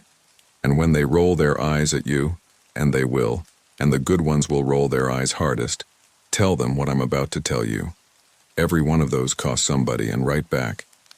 That's the one that'll get this document filed under mental health referral, and I'd like it in the record anyway. There are 206 names in that book, and until December of last year, not one person in 91 years had ever gone up on that bench, and said any of them out loud on purpose. We spent 4 generations counting the take and not 1 hour asking what was doing the taking, or why it cleans a photograph, or why it kept an old man's watch bright through 29 winters, and then set it out where his friend would find it. We treated it as weather because weather doesn't ask anything of you. It asked us something every time. 80 years of cards. One question. Where are the people? I don't know what it is. Hollis had 4 theories and I've got 3, and none of us ever had one shred of proof. But I know that in September, a man who'd been in this park for 31 hours understood the shape of it well enough to save his daughter's life. And I know that in December, 2 rangers stood in the snow at mile 8 and read 204 names into a hole in the sound, and that the count has not moved since, and that a thing which has taken somebody from this basin every single year since, before the Second World War, has now gone 23 months without taking anybody at all. That might be a coincidence. 23 months is not a proof. I'd want 50 years, and I don't have 50 years. But somebody's going to have the next 50 years, and I would very much like them to spend it doing something other than what we did. Nell Bellwether is 11 now. She writes to me twice a year, at the start of the school year, and around the anniversary, which her mother and I both agreed was up to her. She is still keeping the notebook, same kind spiral bound. She's on her 9th. She sent me a photograph of a page from last April with a Clark's Nutcracker on it that is better than anything I could draw at any age, and underneath it she'd written the date, the elevation, and the temperature correctly, in the format we use on our own field cards, which she learned from a laminated sheet her father printed off the internet. She asked me one question in the first letter, and she has not asked it again, which I think was a decision she made, and which is the most 9-year-old thing and also the most adult thing anyone has ever done to me. She asked, "Do you think he knew it worked?" I wrote back that I did. I wrote that he had 9.5 miles of trail and a full night to think about it, and that he'd have heard her get to the gate, because sound comes up that draw, and because a call box ringing into a fire tower on a still September night carries all the way up onto the bench. I don't know if that's true. It might be. The basin was very quiet that night, and there was a hole in the quiet, and holes in the quiet listen. That's the one thing about it I'm certain of. That's the one finding that has never once failed in 94 years and 400 index cards. It listens. So say something. Rourke, C. Chief Ranger, North District, Ellery Basin National Park, submitted with resignation, effective at the close of business. The letter arrived on a Tuesday, plain white envelope with the Forest Service emblem in the corner. I hadn't applied for the position in months, assumed my application had been lost in bureaucratic limbo. But there it was, an offer for a seasonal wilderness ranger position at Whispering Pines National Forest. I read the letter 3 times before the reality sank in. After years of mundane office work, I was finally going to live my dream of working in the wilderness. The position was remote, the pay modest, but the opportunity to escape the concrete jungle and immerse myself in nature was exactly what I needed. As a wilderness ranger, I would be responsible for wilderness monitoring, trail maintenance, visitor education, and emergency response, including search and rescue. The job description mentioned long periods of isolation, limited cell service, and the need for self-reliance. Perfect. My friends thought I was crazy. "You're giving up a stable job to live in the middle of nowhere?" Maya asked over coffee the day before I left. "What about bears? Mountain lions?" I laughed it off. "That's what bear spray is for. Besides, I'll have training." What I didn't tell her was that the prospect of danger was part of the appeal. Not that I had a death wish, but after years of predictability, I craved the unknown. Something primal called to me from those ancient forests, something I couldn't explain but felt compelled to answer. The drive to Whispering Pines took nearly 8 hours. As I left the city behind, cell reception gradually disappeared, and paved roads gave way to gravel, then dirt. The forest seemed to swallow me whole, dense pines crowding the narrow road, their shadows growing longer as the sun began its descent. The ranger station was a modest log structure nestled in a small clearing. Several Forest Service vehicles were parked outside, and a weathered sign welcomed visitors. I parked my loaded-down SUV and took a deep breath. This was it. My new life. Chief Ranger Barrett was a tall woman with sun-weathered skin and calloused hands that spoke of decades in the wilderness. Her handshake was firm, her gaze direct. "So you're the new seasonal we've been waiting for," she said, sizing me up. "Ever worked in wilderness before?" "Volunteer trail maintenance with the Pacific Crest Association," I replied, "and I've done solo backpacking trips. 2 weeks was my longest." She nodded, unimpressed. 2 weeks is a vacation. You'll be stationed at Thunder Lake Outpost for 4 months. Your nearest neighbor will be 12 miles away by trail. Radio contact only, and that's weather dependent. My stomach tightened, but I kept my expression neutral. "I understand." "Do you?" She leaned against her desk. "What hiker hasn't dreamed of being a ranger? It's the primo job in the outdoors, right? You patrol spectacular wilderness preserves, become a backcountry hero." Her tone wasn't mocking, just matter of fact. "Reality's different. We're understaffed, underfunded, and the wilderness doesn't care about your comfort." "I'm not here for comfort," I said. Something in my response must have satisfied her, because she nodded and handed me a folder. "Your orientation starts tomorrow at 0600. Today, meet your team and get settled in the bunkhouse. You head to your outpost in 3 days." The orientation was intense. First aid certification, wildfire protocols, search and rescue basics, wildlife encounters, forest regulations. I learned that wilderness rangers need specialized skills, emergency medical response, high-angle rescue, and even bear management. By the end of day 2, my head was swimming with information and my muscles ached from physical training. My trainer, Ranger Kai Wong, was relentless but fair. In his 15 years with the Forest Service, he'd seen everything from lost hikers to catastrophic wildfires. "You're catching on quick," he said as we practiced using the satellite radio. "But book learning only gets you so far out there. The forest will be your real teacher." On my final night before heading to Thunder Lake, the Rangers gathered for a small send-off dinner. Most were veterans with decades of experience, their bodies leaner and harder than any gym could produce. They shared stories, some funny, some harrowing, of their time in the wilderness.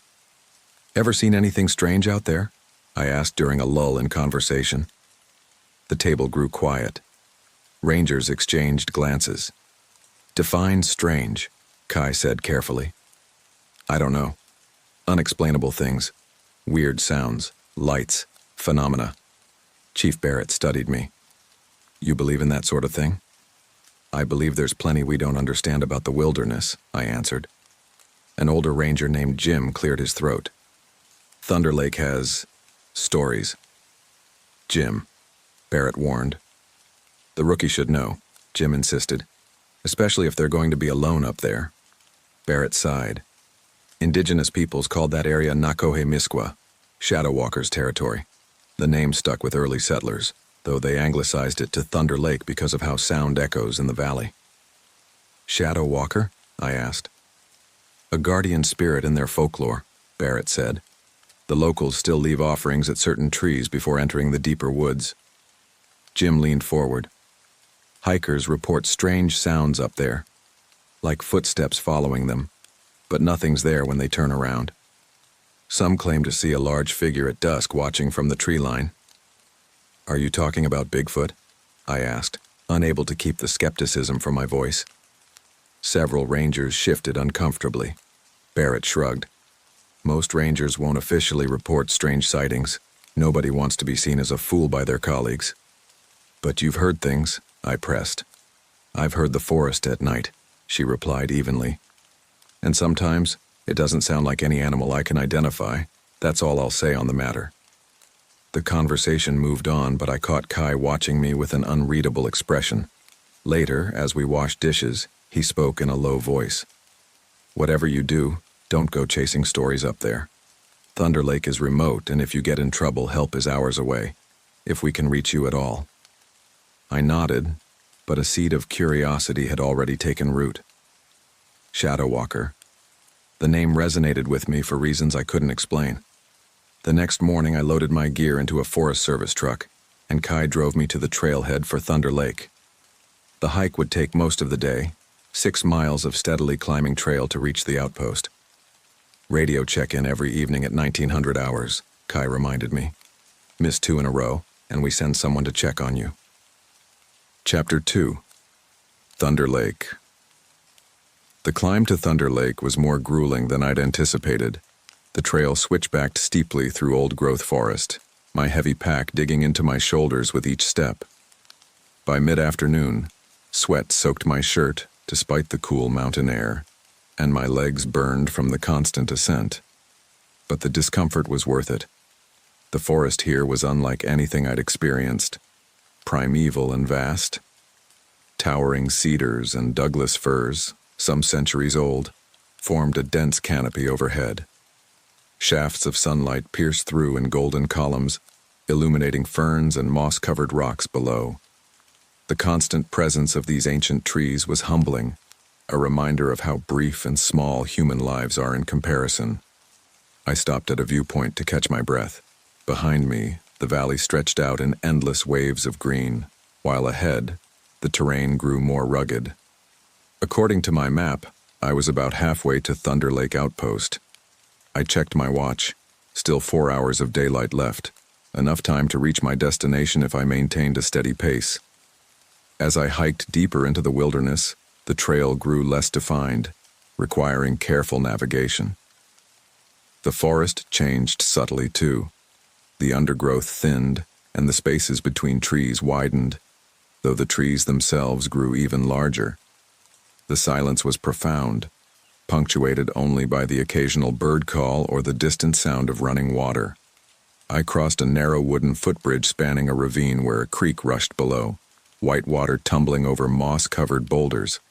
The bridge creaked ominously under my weight, but held firm. On the other side, the trail curved sharply upward again, and I gritted my teeth for another climb. That's when I noticed the first strange thing. A series of smooth river stones stacked into a small tower, about knee-high, just off the trail. The balanced rocks formed what hikers call a cairn, typically used as trail markers. But this one seemed deliberately placed away from the path, as if marking something else entirely. A chill ran up my spine despite the exertion warming my body. I continued onward, disturbed without knowing why. 20 minutes later, I spotted another cairn, this one larger and topped with a piece of weathered antler, then another, formed in a spiral pattern. The cairns appeared at irregular intervals over the next mile, each one more elaborate than the last. None were on the official map, and they didn't appear to mark any particular terrain feature or trail junction. As the afternoon waned, the forest grew darker beneath the canopy. I switched on my headlamp, though it wasn't yet dusk, more for comfort than necessity. According to my GPS, I was less than a mile from the outpost when the trail opened into a small meadow dotted with wildflowers. In the center stood a massive stump, easily 15 feet in diameter, a remnant of an ancient giant that had once dominated this clearing. I approached it, drawn by its immensity. The top surface was worn smooth as if from years of use, and arranged in the center were pine cones, feathers, small polished stones, and what looked like strips of colored cloth, offerings of some kind. I recalled Barrett's words about local indigenous people leaving offerings in certain places, and suddenly the cairns made more sense. This wasn't just wilderness, it was someone's sacred space. Respecting the site, I skirted around it and continued on my way. The trail narrowed again, winding through dense underbrush before finally emerging at my destination as the last daylight faded from the sky. Thunder Lake Outpost wasn't much to look at. A sturdy one-room cabin with a small covered porch, nestled in a stand of pines about 100 yards from the lakeshore. A tool shed stood nearby, and a fire ring with log benches occupied the area between the cabin and lake. It was simple but functional, and it was home for the next 4 months. I unlocked the door with the key Barrett had given me and stepped inside, finding the interior clean but Spartan. A wood stove dominated one wall with a small kitchen area beside it. A single bed stood in the corner, beneath a window overlooking the lake. A desk with a radio setup, first aid supplies, and various Forest Service manuals completed the furnishings. Solar panels on the roof provided limited electricity for the radio and a few LED lights. I unpacked quickly, stowing food in the bear-proof containers and arranging my gear while there was still enough light to see by. Then I stepped outside to complete my first official duty, radio check-in. Thunder Lake to base, radio check over, I said, following protocol. The radio crackled with static before Chief Barrett's voice came through. Base to Thunder Lake, we read you. Status report? Arrived safely at outpost. All facilities functional. No visitor contacts or incidents to report. Copy that. Weather forecast shows clear skies for the next 3 days. Good night for stargazing. Check in tomorrow at 1900 hours. Base out. I replaced the radio handset and walked down to the lakeshore. Thunder Lake lived up to its name, a vast mirror of water surrounded by rising peaks, perfectly still in the evening calm. As darkness fell completely, stars emerged in dazzling profusion, more than I'd ever seen in the light-polluted city skies. Their reflection in the lake created the illusion of standing in space, suspended between two star fields. The beauty was overwhelming, but so was the silence. No distant traffic noise, no human voices, not even the hum of electrical appliances that forms the background soundtrack of modern life. Just profound, absolute silence, until it wasn't. The sound was so faint I almost missed it, a rhythmic thudding from somewhere across the lake. Too regular for falling branches, too heavy for deer. It sounded almost like footsteps, but amplified, as if whatever made them weighed hundreds of pounds. I strained to see across the water, but darkness had swallowed the opposite shore. The sound continued for perhaps a minute, then stopped as abruptly as it had begun. Probably a moose or elk, I told myself. The valley would naturally amplify sounds, creating the illusion of something larger. Still, I found myself retreating to the cabin, securing the door behind me, though I'd been looking forward to sleeping under the stars. Inside, I lit the wood stove against the mountain chill and boiled water for a simple dinner of dehydrated stew. As I ate, I reviewed the patrol schedule for the coming week and studied the topographic maps of my assigned area. The strange cairns weren't marked, nor was the stump with offerings. I made notes on my own map, adding these features. My thoughts returned to the Whisper Grove Kai had mentioned, a ring of ancient cedars about 2 miles north. It wasn't on any official maps either, but apparently significant enough for him to warn me about it. I marked its approximate location with a question mark, making a mental note to approach it with appropriate respect when I found it. Exhaustion from the day's hike soon overtook me. I banked the fire in the stove, checked that all food was properly stored, and collapsed onto the narrow bed. Despite the unfamiliar surroundings and the lingering unease from the strange sounds, I fell immediately into deep sleep. The dream came swiftly. I was running through the forest at night, moving with impossible speed between trees I could somehow see clearly despite the darkness. The sensation wasn't frightening but exhilarating, as if I belonged here, as if the forest was an extension of my own body.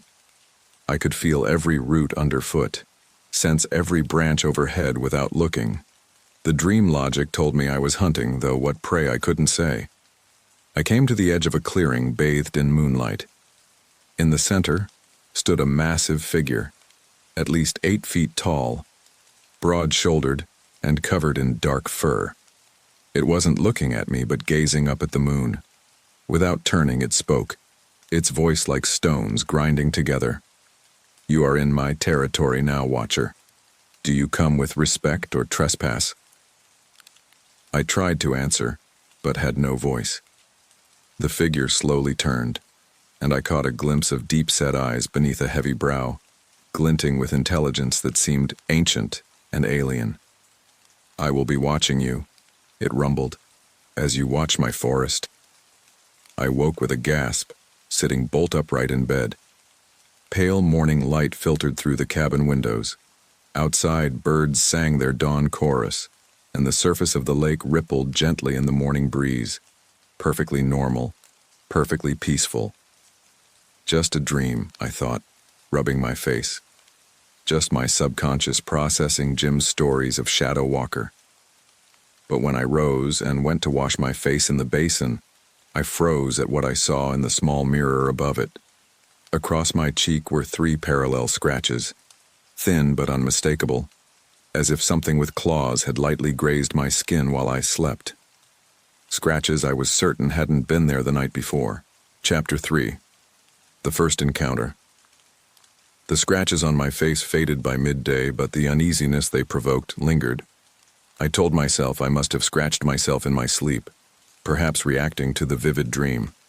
The rational explanation, the safe explanation. I spent that first full day at Thunder Lake exploring the immediate vicinity of the outpost, familiarizing myself with the terrain and checking the condition of nearby trails. The work was physical, but straightforward, clearing fallen branches, noting areas where erosion needed addressing, documenting any signs of improper camping or litter. As a ranger, I was responsible for ensuring bridges were passable, reporting on river crossings, checking backcountry campsites to ensure fires were properly extinguished. Basic stewardship. But I was also there as a presence, someone hikers could approach for information or assistance, someone to respond if things went wrong. I encountered no visitors that first day, unsurprising given the remoteness. According to the logbook at the outpost, Thunder Lake saw perhaps a dozen hikers a week during peak season. Most of them experienced backcountry travelers staying just one night before moving on. That evening, after my radio check-in, I sat on the porch, watching twilight settle over the lake. In the fading light, I noticed movement at the tree line on the far shore, something large moving with deliberate slowness along the edge of the forest. I grabbed my binoculars for a better look, but by then, whatever it was had vanished into the deepening shadows. Just wildlife, I told myself. This was their home long before it was a national forest. The next morning I woke before dawn and prepared for my first official patrol, a 6-mile loop that would take me northwest from the outpost, along a ridge overlooking the valley, then back via a different trail. I packed light but thoroughly. Water, emergency supplies, first aid kit, radio, maps, and ranger identification. The early start would allow me to complete the route and return before dark. The forest felt different now that I was on duty. I found myself noticing details I'd missed on the hike-in, subtle game trails branching off the main path, distinctive bird calls, the varied textures of bark on different tree species. I recorded observations in my notebook, locations of downed trees that needed clearing, signs of wildlife activity, evidence of recent campsites. By mid-morning, I'd reached the ridge. The view was spectacular. Miles of unbroken wilderness stretched in every direction. Mountain peaks rising in the distance, still capped with snow despite the summer warmth. I paused to eat an energy bar and drink some water, scanning the landscape with a ranger's eye for smoke or any other concerning signs. That's when I noticed it, about 2 miles north, a perfect circle of trees that stood out from the surrounding forest. The trees were massive, their canopies forming a distinct ring around what appeared to be a clearing. The whisper grove, it had to be. The feature was subtle enough that a casual observer might miss it, but from this vantage point, its deliberate symmetry was unmistakable. Checking my map, I confirmed it wasn't on my planned patrol route, but it wasn't far off, and I had time. Curiosity won out. I adjusted my course, following the ridge toward a descent that would lead me to the grove. The trail down from the ridge was steep and seldom used, requiring careful footing. As I descended, the forest grew noticeably older. More moss, larger trees, fewer signs of human passage. The light changed too, filtered through the dense canopy into a greenish gloom despite the bright day. I was about a half-mile from where I estimated the grove to be when I found the first sign something was wrong. A set of tracks crossing the trail. They resembled bear prints in their five-toed pattern, but were much too large, easily twice the size of the biggest black bear I'd ever documented. And the stride length was immense, suggesting a creature of impossible proportions. I knelt to examine them more closely, placing my hand beside one for scale. The impression was deep, indicating substantial weight, and remarkably clear in the soft soil. Whatever made these had passed through very recently. A prickling sensation spread across the back of my neck, the feeling of being watched. Slowly, I stood and turned in a complete circle, scanning the surrounding forest.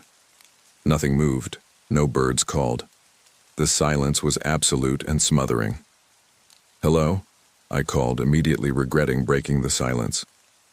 My voice sounded thin and alien in the dense forest.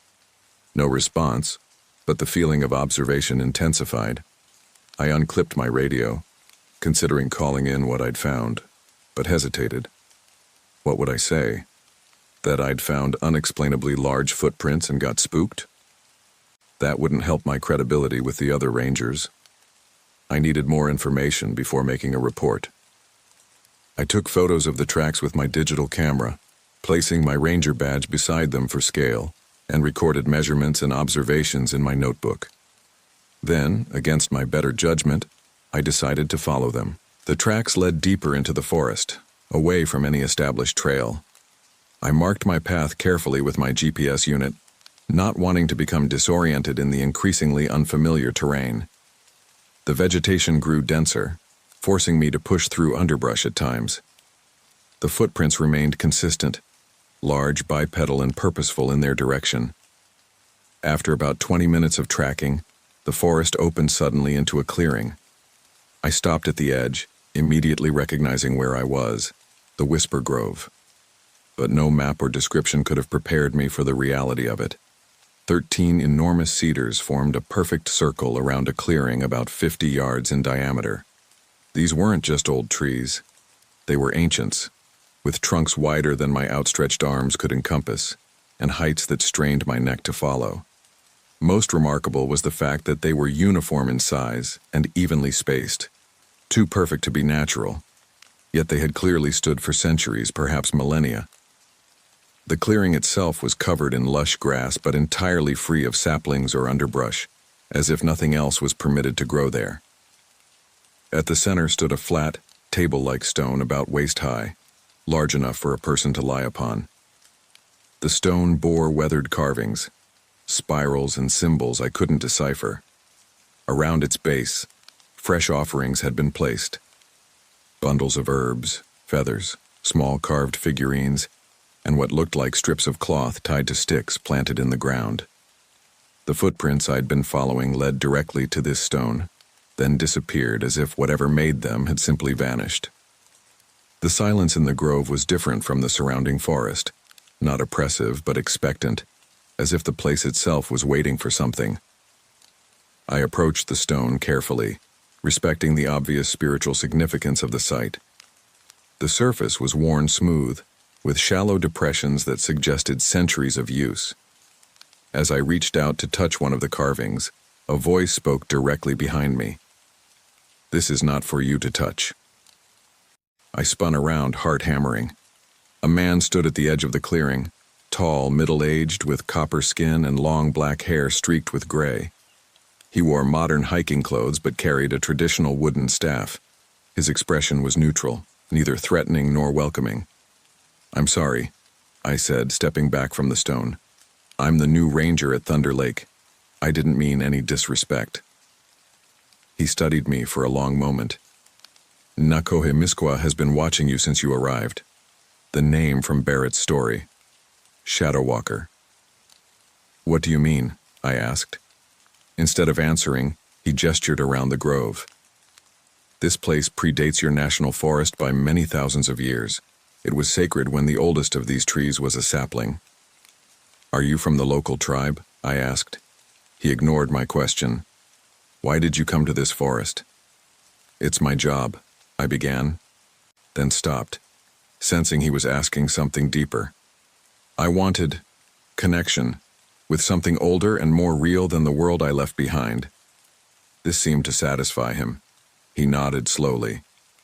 You sought, and so you were brought here. But seeking comes with responsibility. Knowledge has a price. What knowledge? You followed the tracks, he said simply. They led you here because you were meant to see. A chill ran through me despite the warm day. See what? What made those tracks? The man stepped forward into the clearing. The guardian of these woods has walked here since before human memory. Some call it Sasquatch. Some call it monster. My people call it Nakohe Miskwa, shadow walker, for its ability to move between the worlds of spirit and flesh. I wanted to dismiss this as superstition, but the tracks I'd followed were real. The scratches on my face had been real. Why would it reveal itself to me? I asked. It reveals itself to those who will listen, he replied. Those who might understand. He gestured to the stone. This is a threshold place. The guardian uses it to cross between worlds when the veil grows thin. You've seen it? I pressed. His expression grew somber. I have encountered the guardian many times, sometimes as protector, sometimes as judge. It defends the balance of this place against those who would harm it. Are you saying it's dangerous? All powers of nature are dangerous when disrespected. He fixed me with an intense gaze. 3 hikers have gone missing in these woods in the past year. Your people found no trace. This was news to me. That wasn't in any of my briefings. Because your people do not understand what happened. The missing were not good people. They came to take, not to respect. The guardian judges those with darkness in their hearts. I felt a flicker of irritation at the cryptic conversation. If you have information about missing hikers, you should report it. He smiled faintly. I am reporting it, to you. You are the watcher now. The word from my dream. A coincidence, surely. What am I supposed to do with this information? Watch, listen. Learn the true language of the forest. He turned to leave. And when the time comes, choose wisely. Wait, I called. I don't even know your name. He paused at the edge of the grove. Some call me Joseph. I am the last keeper of this place. Then he stepped into the trees and was gone before I could follow. I remained in the grove for some time afterward, processing the strange encounter. Part of me wanted to dismiss it all. The tracks, Joseph's warnings, the eerie perfection of the grove, as elaborate storytelling meant to impress or frighten the new ranger. But another part recognized something genuine in the man's concern. And those tracks had been real, not fabricated. I'd taken photos, measurements. Whatever made them was no ordinary forest creature. The sun had begun its westward descent, reminding me that I needed to complete my patrol and return to the outpost before dark. With a last look at the stone altar, I started back toward the main trail, navigating with my GPS. The feeling of being watched stayed with me all the way back to Thunder Lake. Twice I stopped, certain I'd heard heavy footsteps paralleling my path through the underbrush. Twice I was met with silence. That night after radio check-in, I reviewed the photos I'd taken of the tracks. They were clear, unmistakable. A bipedal creature with 5-toed feet nearly 18 inches long. In the classification system used by researchers of unknown bipedal primates, these would qualify as Class 1 evidence, clear tracks from a reliable observer. I knew I should report them, but remembered Barrett's warning about credibility. Besides, I had no context for what I'd found. Missing hikers? A forest guardian? Joseph's warning seemed far-fetched, yet he clearly knew the area intimately. I decided to hold off on reporting my findings until I gathered more information. Instead, I wrote detailed notes in my personal journal, including everything Joseph had told me about the guardian and the missing hikers. As I prepared for bed, I found myself securing the cabin door more thoroughly than necessary, checking the windows twice. The rational part of my mind mocked this caution. What door or window could stop a creature that could allegedly move between worlds? I lay awake for hours, listening to the night sounds of the forest. Just as I was finally drifting off, a sound jolted me back to alertness. 3 distinct knocks on the cabin wall, powerful enough to vibrate the entire structure. Then silence. I sat frozen in bed, straining to hear any movement outside. Nothing. After several minutes, I worked up the courage to approach the window and peer out into the darkness. The moonlit clearing around the cabin was empty, but at the edge of the trees, just visible in the silver light, stood a figure. Tall, broad, still, watching. For 3 days after my encounter at the Whisper Grove, I kept to routine patrols and maintenance work, deliberately avoiding the northern section of my territory.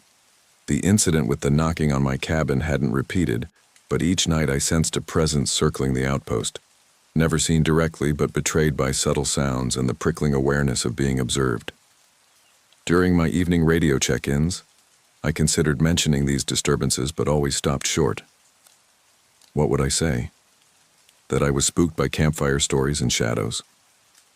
The other rangers had real concerns to address: trail conditions, visitor safety, potential fire hazards. My unverified experiences seemed trivial by comparison. On the 4th day, while clearing a deadfall across the main trail south of Thunder Lake, I encountered my first visitors, a couple from Australia on a 3-week backpacking trip through the wilderness areas of the Pacific Northwest. Mick and Lena Donovan were experienced hikers in their late 30s, their weathered faces and lean physiques speaking to countless miles on the trail. "Beautiful country you've got here, Ranger," Mick said as I helped them navigate around the tree I was clearing. His accent was thick but warm. "Reminds me a bit of Tasmania, only bigger. Much bigger."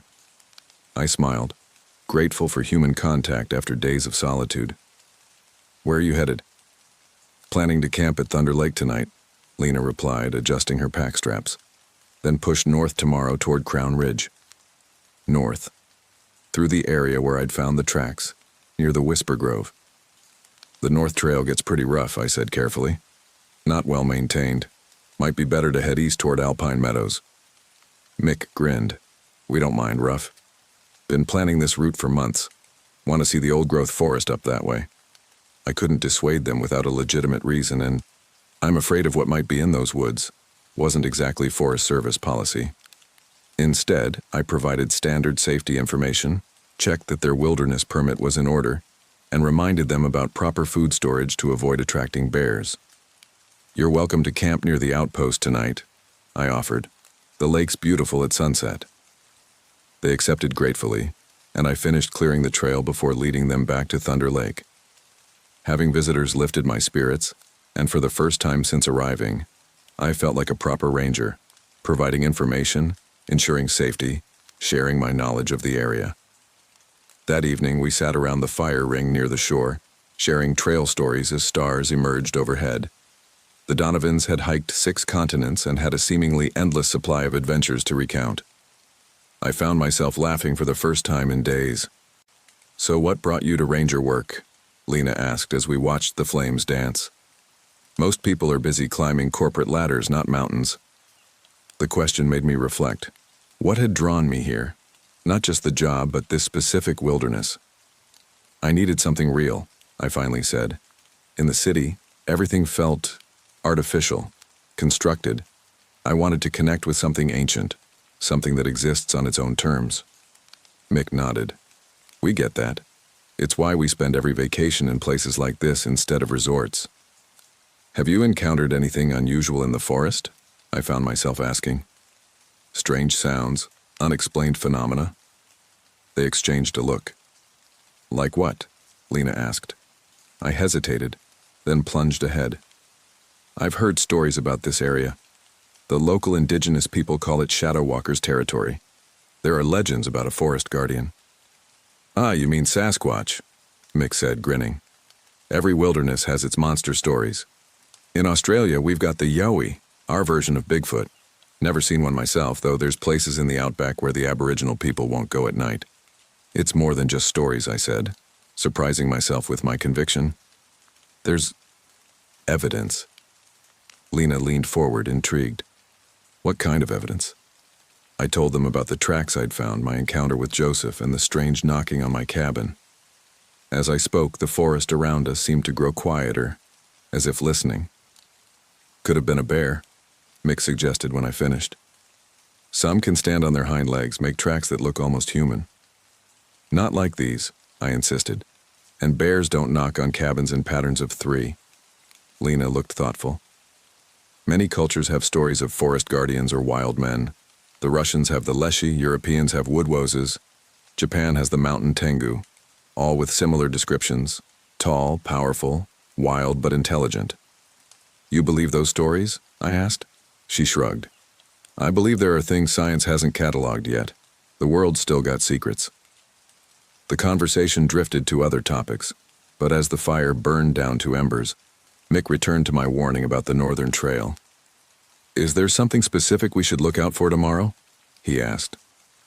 Any real hazards, not just legends? I considered my answer carefully. Just be respectful. If you come across anything unusual, rock formations, old trees in circles, cairns, treat them as you would sacred sites. And if you feel watched, you probably are. Wildlife is always more aware of us than we are of them. They nodded, taking my advice as practical wilderness guidance rather than the warning it was meant to be. We said goodnight, and they retired to their tent pitched near the shore while I returned to my cabin. I slept fitfully, waking several times to listen for sounds outside. Nothing disturbed the night, not even the usual forest creatures. The silence itself seemed watchful. In the morning, I saw the Donovans off after breakfast, providing them with a map marked with water sources and suitable campsites along their planned route. I'd drawn a rough circle around the approximate location of the Whisper Grove with a note to pass respectfully. Thanks for the hospitality, Mick said as they shouldered their packs. Maybe we'll stop by on our way back in 3 days. Safe travels, I replied. Remember to hang your food properly. There's been increased bear activity. A small lie, but one that might make them more cautious. I watched them disappear up the North Trail with an inexplicable sense of foreboding. Part of me wanted to follow, to ensure they stayed safe, but I had scheduled maintenance on the East Trail that couldn't wait. The day passed uneventfully. I cleared drainage ditches, repaired a small footbridge, and documented some illegal campfire remains left by careless hikers. By late afternoon, I'd completed my assigned tasks and returned to the outpost for my daily radio check-in. Thunder Lake to base, come in, I called. Static, then Barrett's voice. Base to Thunder Lake, go ahead. I provided my standard report, then added, had 2 visitors passing through, Australian couple heading north toward Crown Ridge, expected to return this way in 3 days. Copy that, Barrett replied. Any concerns? I hesitated. Not specifically, just thought you should know who's in the area. Understood. We've got a weather system moving in tomorrow night. Nothing severe expected, but prepare for rain. Base out.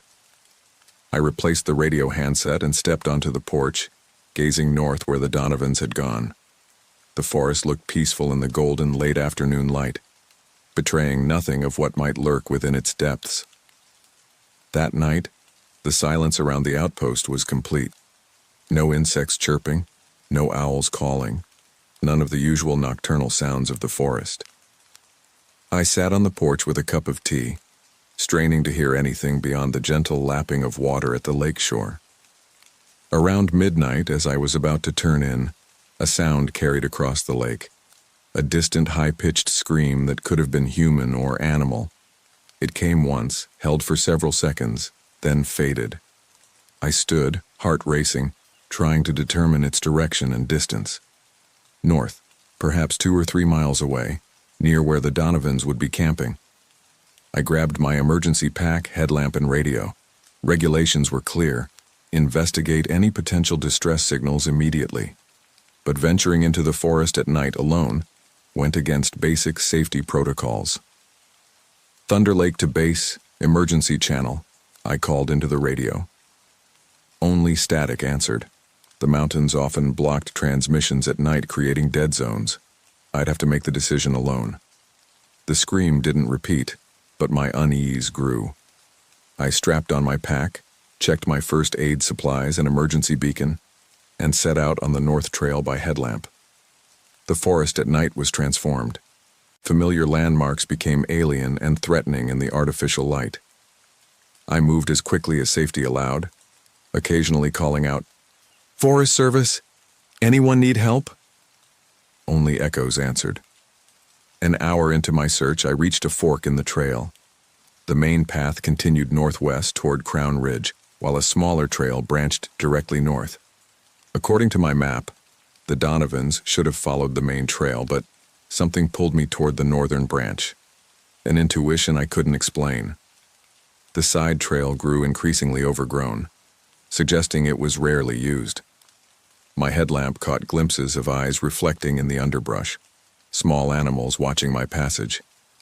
The feeling of being observed intensified, but not by anything small. The trail ended abruptly at a small clearing. My light revealed a disturbing scene, a campsite in disarray. A two-person tent lay collapsed and torn, its contents scattered. A cooking pot still hung over a cold fire ring. Two backpacks had been emptied, their contents strewn across the ground. Fear knotted in my stomach. This had to be the Donovans' camp, though they shouldn't have been here. This wasn't on their planned route. "Mick! Lena!" I called, sweeping my light in a circle around the clearing. No response. I checked the scattered gear for blood or signs of violence, but found none. No indication of animal attack either. No claw marks, no signs of feeding. The damage seemed purposeful rather than predatory, as if someone or something had deliberately searched the campsite. Looking closer, I found large footprints in the soft earth around the perimeter. The same massive, five-toed prints I'd documented near the Whisper Grove. They circled the clearing but never entered it. I used my radio again. Thunder Lake to base, emergency. Possible missing hikers. Still nothing but static. I had two options: continue searching through the night, possibly getting lost myself, or mark the location and return at first light with better equipment and the possibility of radio contact for backup. Training won out over instinct. I secured the site as best I could, marking the GPS coordinates and photographing the scene for evidence. I collected some of the Donovans' personal effects, their ID cards, satellite phone, damaged beyond use, and a camera, and placed them in my pack. Then I blazed a clear trail back to the main path with reflective tape before reluctantly heading back to the outpost. The return journey felt watched every step of the way. Twice I spun around, certain something large was following just out of sight. Twice, I found nothing but shadows. Back at Thunder Lake, I tried the radio repeatedly without success. The emergency protocol was clear. At first light, I would return to the campsite and begin a proper search. If the Donovans weren't found quickly, I'd trigger my emergency beacon to summon a full search and rescue response. Sleep was impossible. I reviewed the photos I'd taken, studying the footprints and the pattern of destruction. Nothing made sense. Why would the Donovans leave the main trail? What could have destroyed their camp without leaving traces of an animal attack? And why were there no defensive marks? No signs of struggle? As dawn approached, I prepared for the search. Extra water, food, comprehensive first aid kit, emergency flares, and spare batteries for all equipment. Just as I was about to depart, the radio crackled to life. "Base to Thunder Lake, emergency check-in. Do you copy?" I grabbed the handset. "Thunder Lake here. We have a situation. Australian hikers missing, campsite found destroyed about 3 miles north of the outpost. No blood or signs of animal attack, but definite signs of disturbance. Requesting immediate search and rescue support." A pause, then Barrett's voice tense. "Copy that. Can you describe the scene in detail?" I relayed everything I'd found, including the footprints, though I described them carefully as unusual tracks, possibly multiple animals. "Stay at the outpost," Barrett ordered. "Search team is being dispatched from Western Station, ETA 3 hours. They'll meet you at Thunder Lake and proceed to the site together. Do not attempt solo search. Repeat, do not search alone." "But they could be injured, lost," I protested. "That's an order," Barrett cut in. Weather system is moving in faster than predicted. Visibility will be poor. Wait for the team. I acknowledged reluctantly and signed off, stepping outside to check the sky. Dark clouds were indeed gathering on the western horizon, advancing quickly. A storm was coming, but so was something else. At the edge of the clearing, partially obscured by undergrowth, stood a figure. Tall, impossibly tall, and broad-shouldered, covered in dark fur. It wasn't attempting to hide, standing motionless, watching me with eyes that reflected red in the early light. My body froze, but my mind raced. This was no bear, no known predator. This was what the local people called shadow walker, what science might label Sasquatch, what my instincts recognized as ancient and dangerous.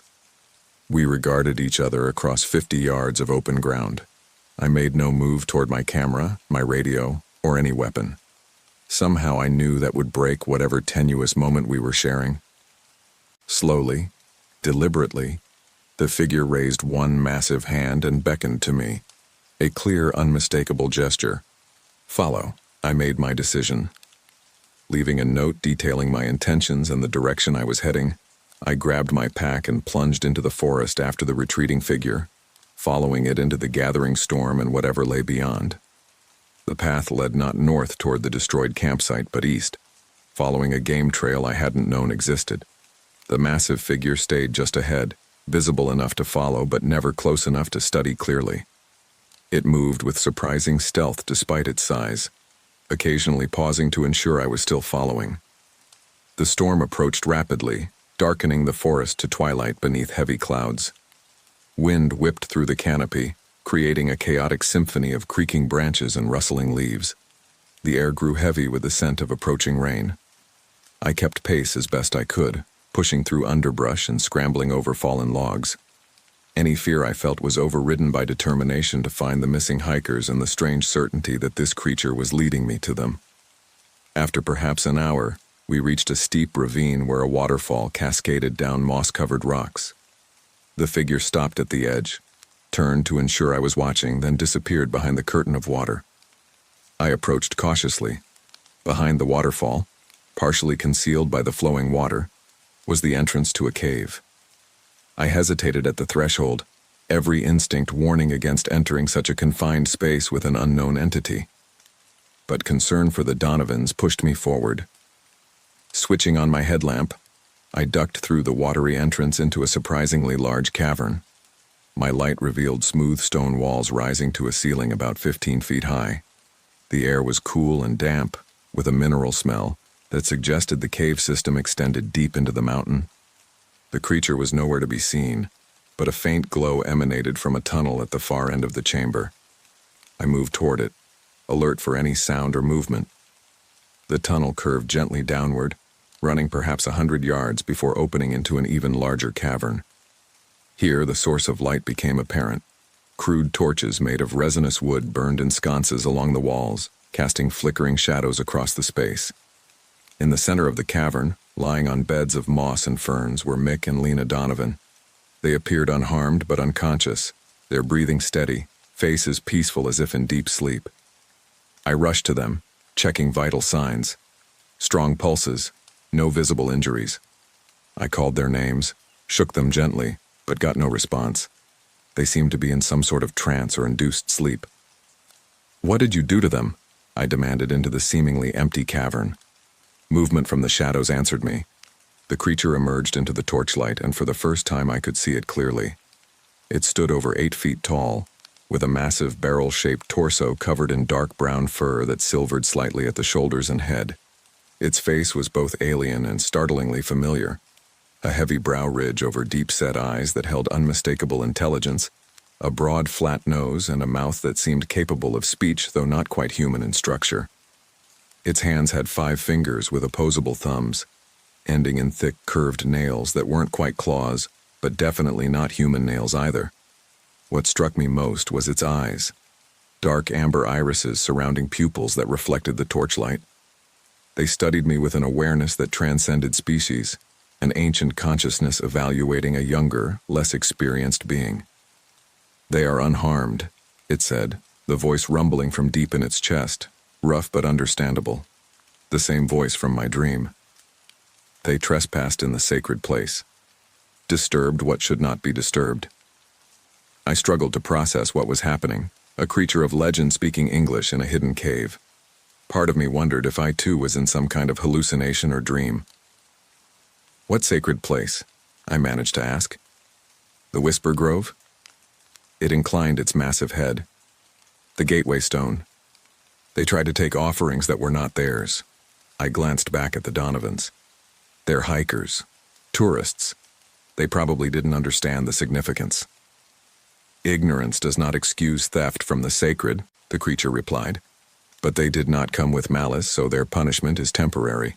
They sleep. They dream of their transgressions. When they wake, they will understand." "And the others?" I asked, remembering Joseph's words about 3 missing hikers. "The ones who never returned?" A change came over the being's face, something like grim satisfaction. "Those who came with darkness in their hearts, who sought to desecrate the sacred places, to hunt what should not be hunted. They were judged." A chill ran through me. "You killed them?" "I am Shadow Walker," it said, as if that explained everything. "Guardian of boundaries, keeper of balance. I do what must be done to protect what was entrusted to my kind when your kind was young." Rain began to pound outside the cave, the sound echoing through the chambers. Occasional lightning flashes penetrated even here, creating momentary, stark illumination. "The Australian guides, they're good people," I said. "Please let me take them back. I'll make sure they understand. They won't return." The creature regarded me silently for a long moment. "You are different from the others who have come to watch the forest. You listen. You feel the old connections." "I'm just doing my job," I said, though we both knew that wasn't entirely true. "Your job," it repeated, sounding almost amused. "Your people create imaginary boundaries and call yourselves protectors of what you barely understand." It gestured to the torches. "We have tended these forests since before your kind learned to make such fire, before you built cities and forgot how to hear the earth speak. We're trying to preserve the wilderness," I argued. "That's what the Forest Service does." "Preserve." Shadow Walker made a sound that might have been laughter. "You cannot preserve what you are separate from. You can only participate in its life or participate in its destruction." The philosophical debate seemed surreal given the circumstances, but I sensed it was important. A test of sorts. "Then help me participate correctly," I said. "Teach me what you know about this forest. I want to understand." Something shifted in the creature's posture, a subtle relaxation, a tentative acceptance. "The storm grows dangerous above," it said, changing the subject. "You will remain here until it passes. Then you may take the sleepers back to your dwelling. They will wake by nightfall." As if to emphasize its point, a crash of thunder shook the cavern, dislodging small stones from the ceiling. I nodded acceptance, then asked, "Why did you show yourself to me? Why bring me here?" Shadow Walker moved to one of the tunnel walls where crude pictographs had been painted, images of tall, fur-covered figures walking alongside smaller human shapes. Some appeared to be hunting together, others engaged in what might have been ceremonies around circular shapes that could represent the Whisper Grove. "My kind has always had watchers among your kind," it explained. "Those who understand both worlds, who maintain balance." It turned its penetrating gaze back to me. "The last watcher grows old. A new one must be chosen." "Joseph." It had to be referring to Joseph. "You want me to be this watcher?" I asked incredulously. "You were called here," it stated simply. "You heard the call in your dreams long before you came. The forest chose you." The statement resonated with unexpected truth. I'd been drawn to this specific wilderness, this specific job posting, without fully understanding why. The dreams of running through the forest had started months before I'd arrived. "What would this role require?" I asked cautiously. "To observe, to listen, to intervene when humans threaten the sacred places, to speak for those who cannot speak in human tongues." It gestured to the sleeping Australians. "To teach respect to those who come without understanding." "And if I refuse?" Shadow Walker's expression didn't change, but the air in the cavern seemed to grow heavier. Then the balance weakens further. More will be lost. The barriers between worlds grow thinner. Things long contained may break through. The threat was implicit but clear. This wasn't simply about protecting nature reserves or endangered species. This was about maintaining some cosmic balance I didn't fully comprehend. Before I could respond, a distant sound echoed through the cave system. Human voices calling my name. The search team Barrett had sent must have arrived at the outpost, found my note, and followed my trail. Shadow Walker's head turned sharply toward the sound. Others come. You must choose now. Will you watch? Will you listen? Will you speak? The voices grew louder. I had moments before they would find the cave entrance, looking at the pictographs, at the sleeping hikers, at this impossible being standing before me. I made my decision. I will watch, I said. I will listen. I will speak for the forest. Shadow Walker nodded once, seemingly satisfied. Then take the sleepers and go. Tell the others you found them sheltering from the storm. Tell them nothing of what you have seen here. And after? Return to the Whisper Grove when the moon is full. Come alone. The teaching will begin. It began to retreat into the shadows. Remember, Watcher, the forest hears your thoughts. It knows your heart. It will not tolerate betrayal. With that, it vanished into a tunnel at the back of the cavern, leaving me alone with the unconscious hikers and a jumble of unanswered questions. Moments later, voices echoed directly outside the cave entrance. I called out to guide the search team to me, hurriedly constructing a plausible story about finding the Donovans sheltering from the storm. As rangers rushed in with stretchers and emergency gear, I glanced toward the dark tunnel where Shadow Walker had disappeared. A pair of amber eyes flashed briefly in the darkness, watching, evaluating, remembering. I had made my choice. I was now the Watcher, standing between two worlds, the world of humans with their rules and boundaries, and the ancient world of Shadow Walker, with laws older than human memory. The forest had called and I had answered. What that would mean for my future, I couldn't begin to imagine. But as we carried the still unconscious Australians out into the rain-soaked forest, I felt the weight of countless unseen eyes upon us, and knew that nothing would ever be the same. Thunder Lake was no longer just my assigned post.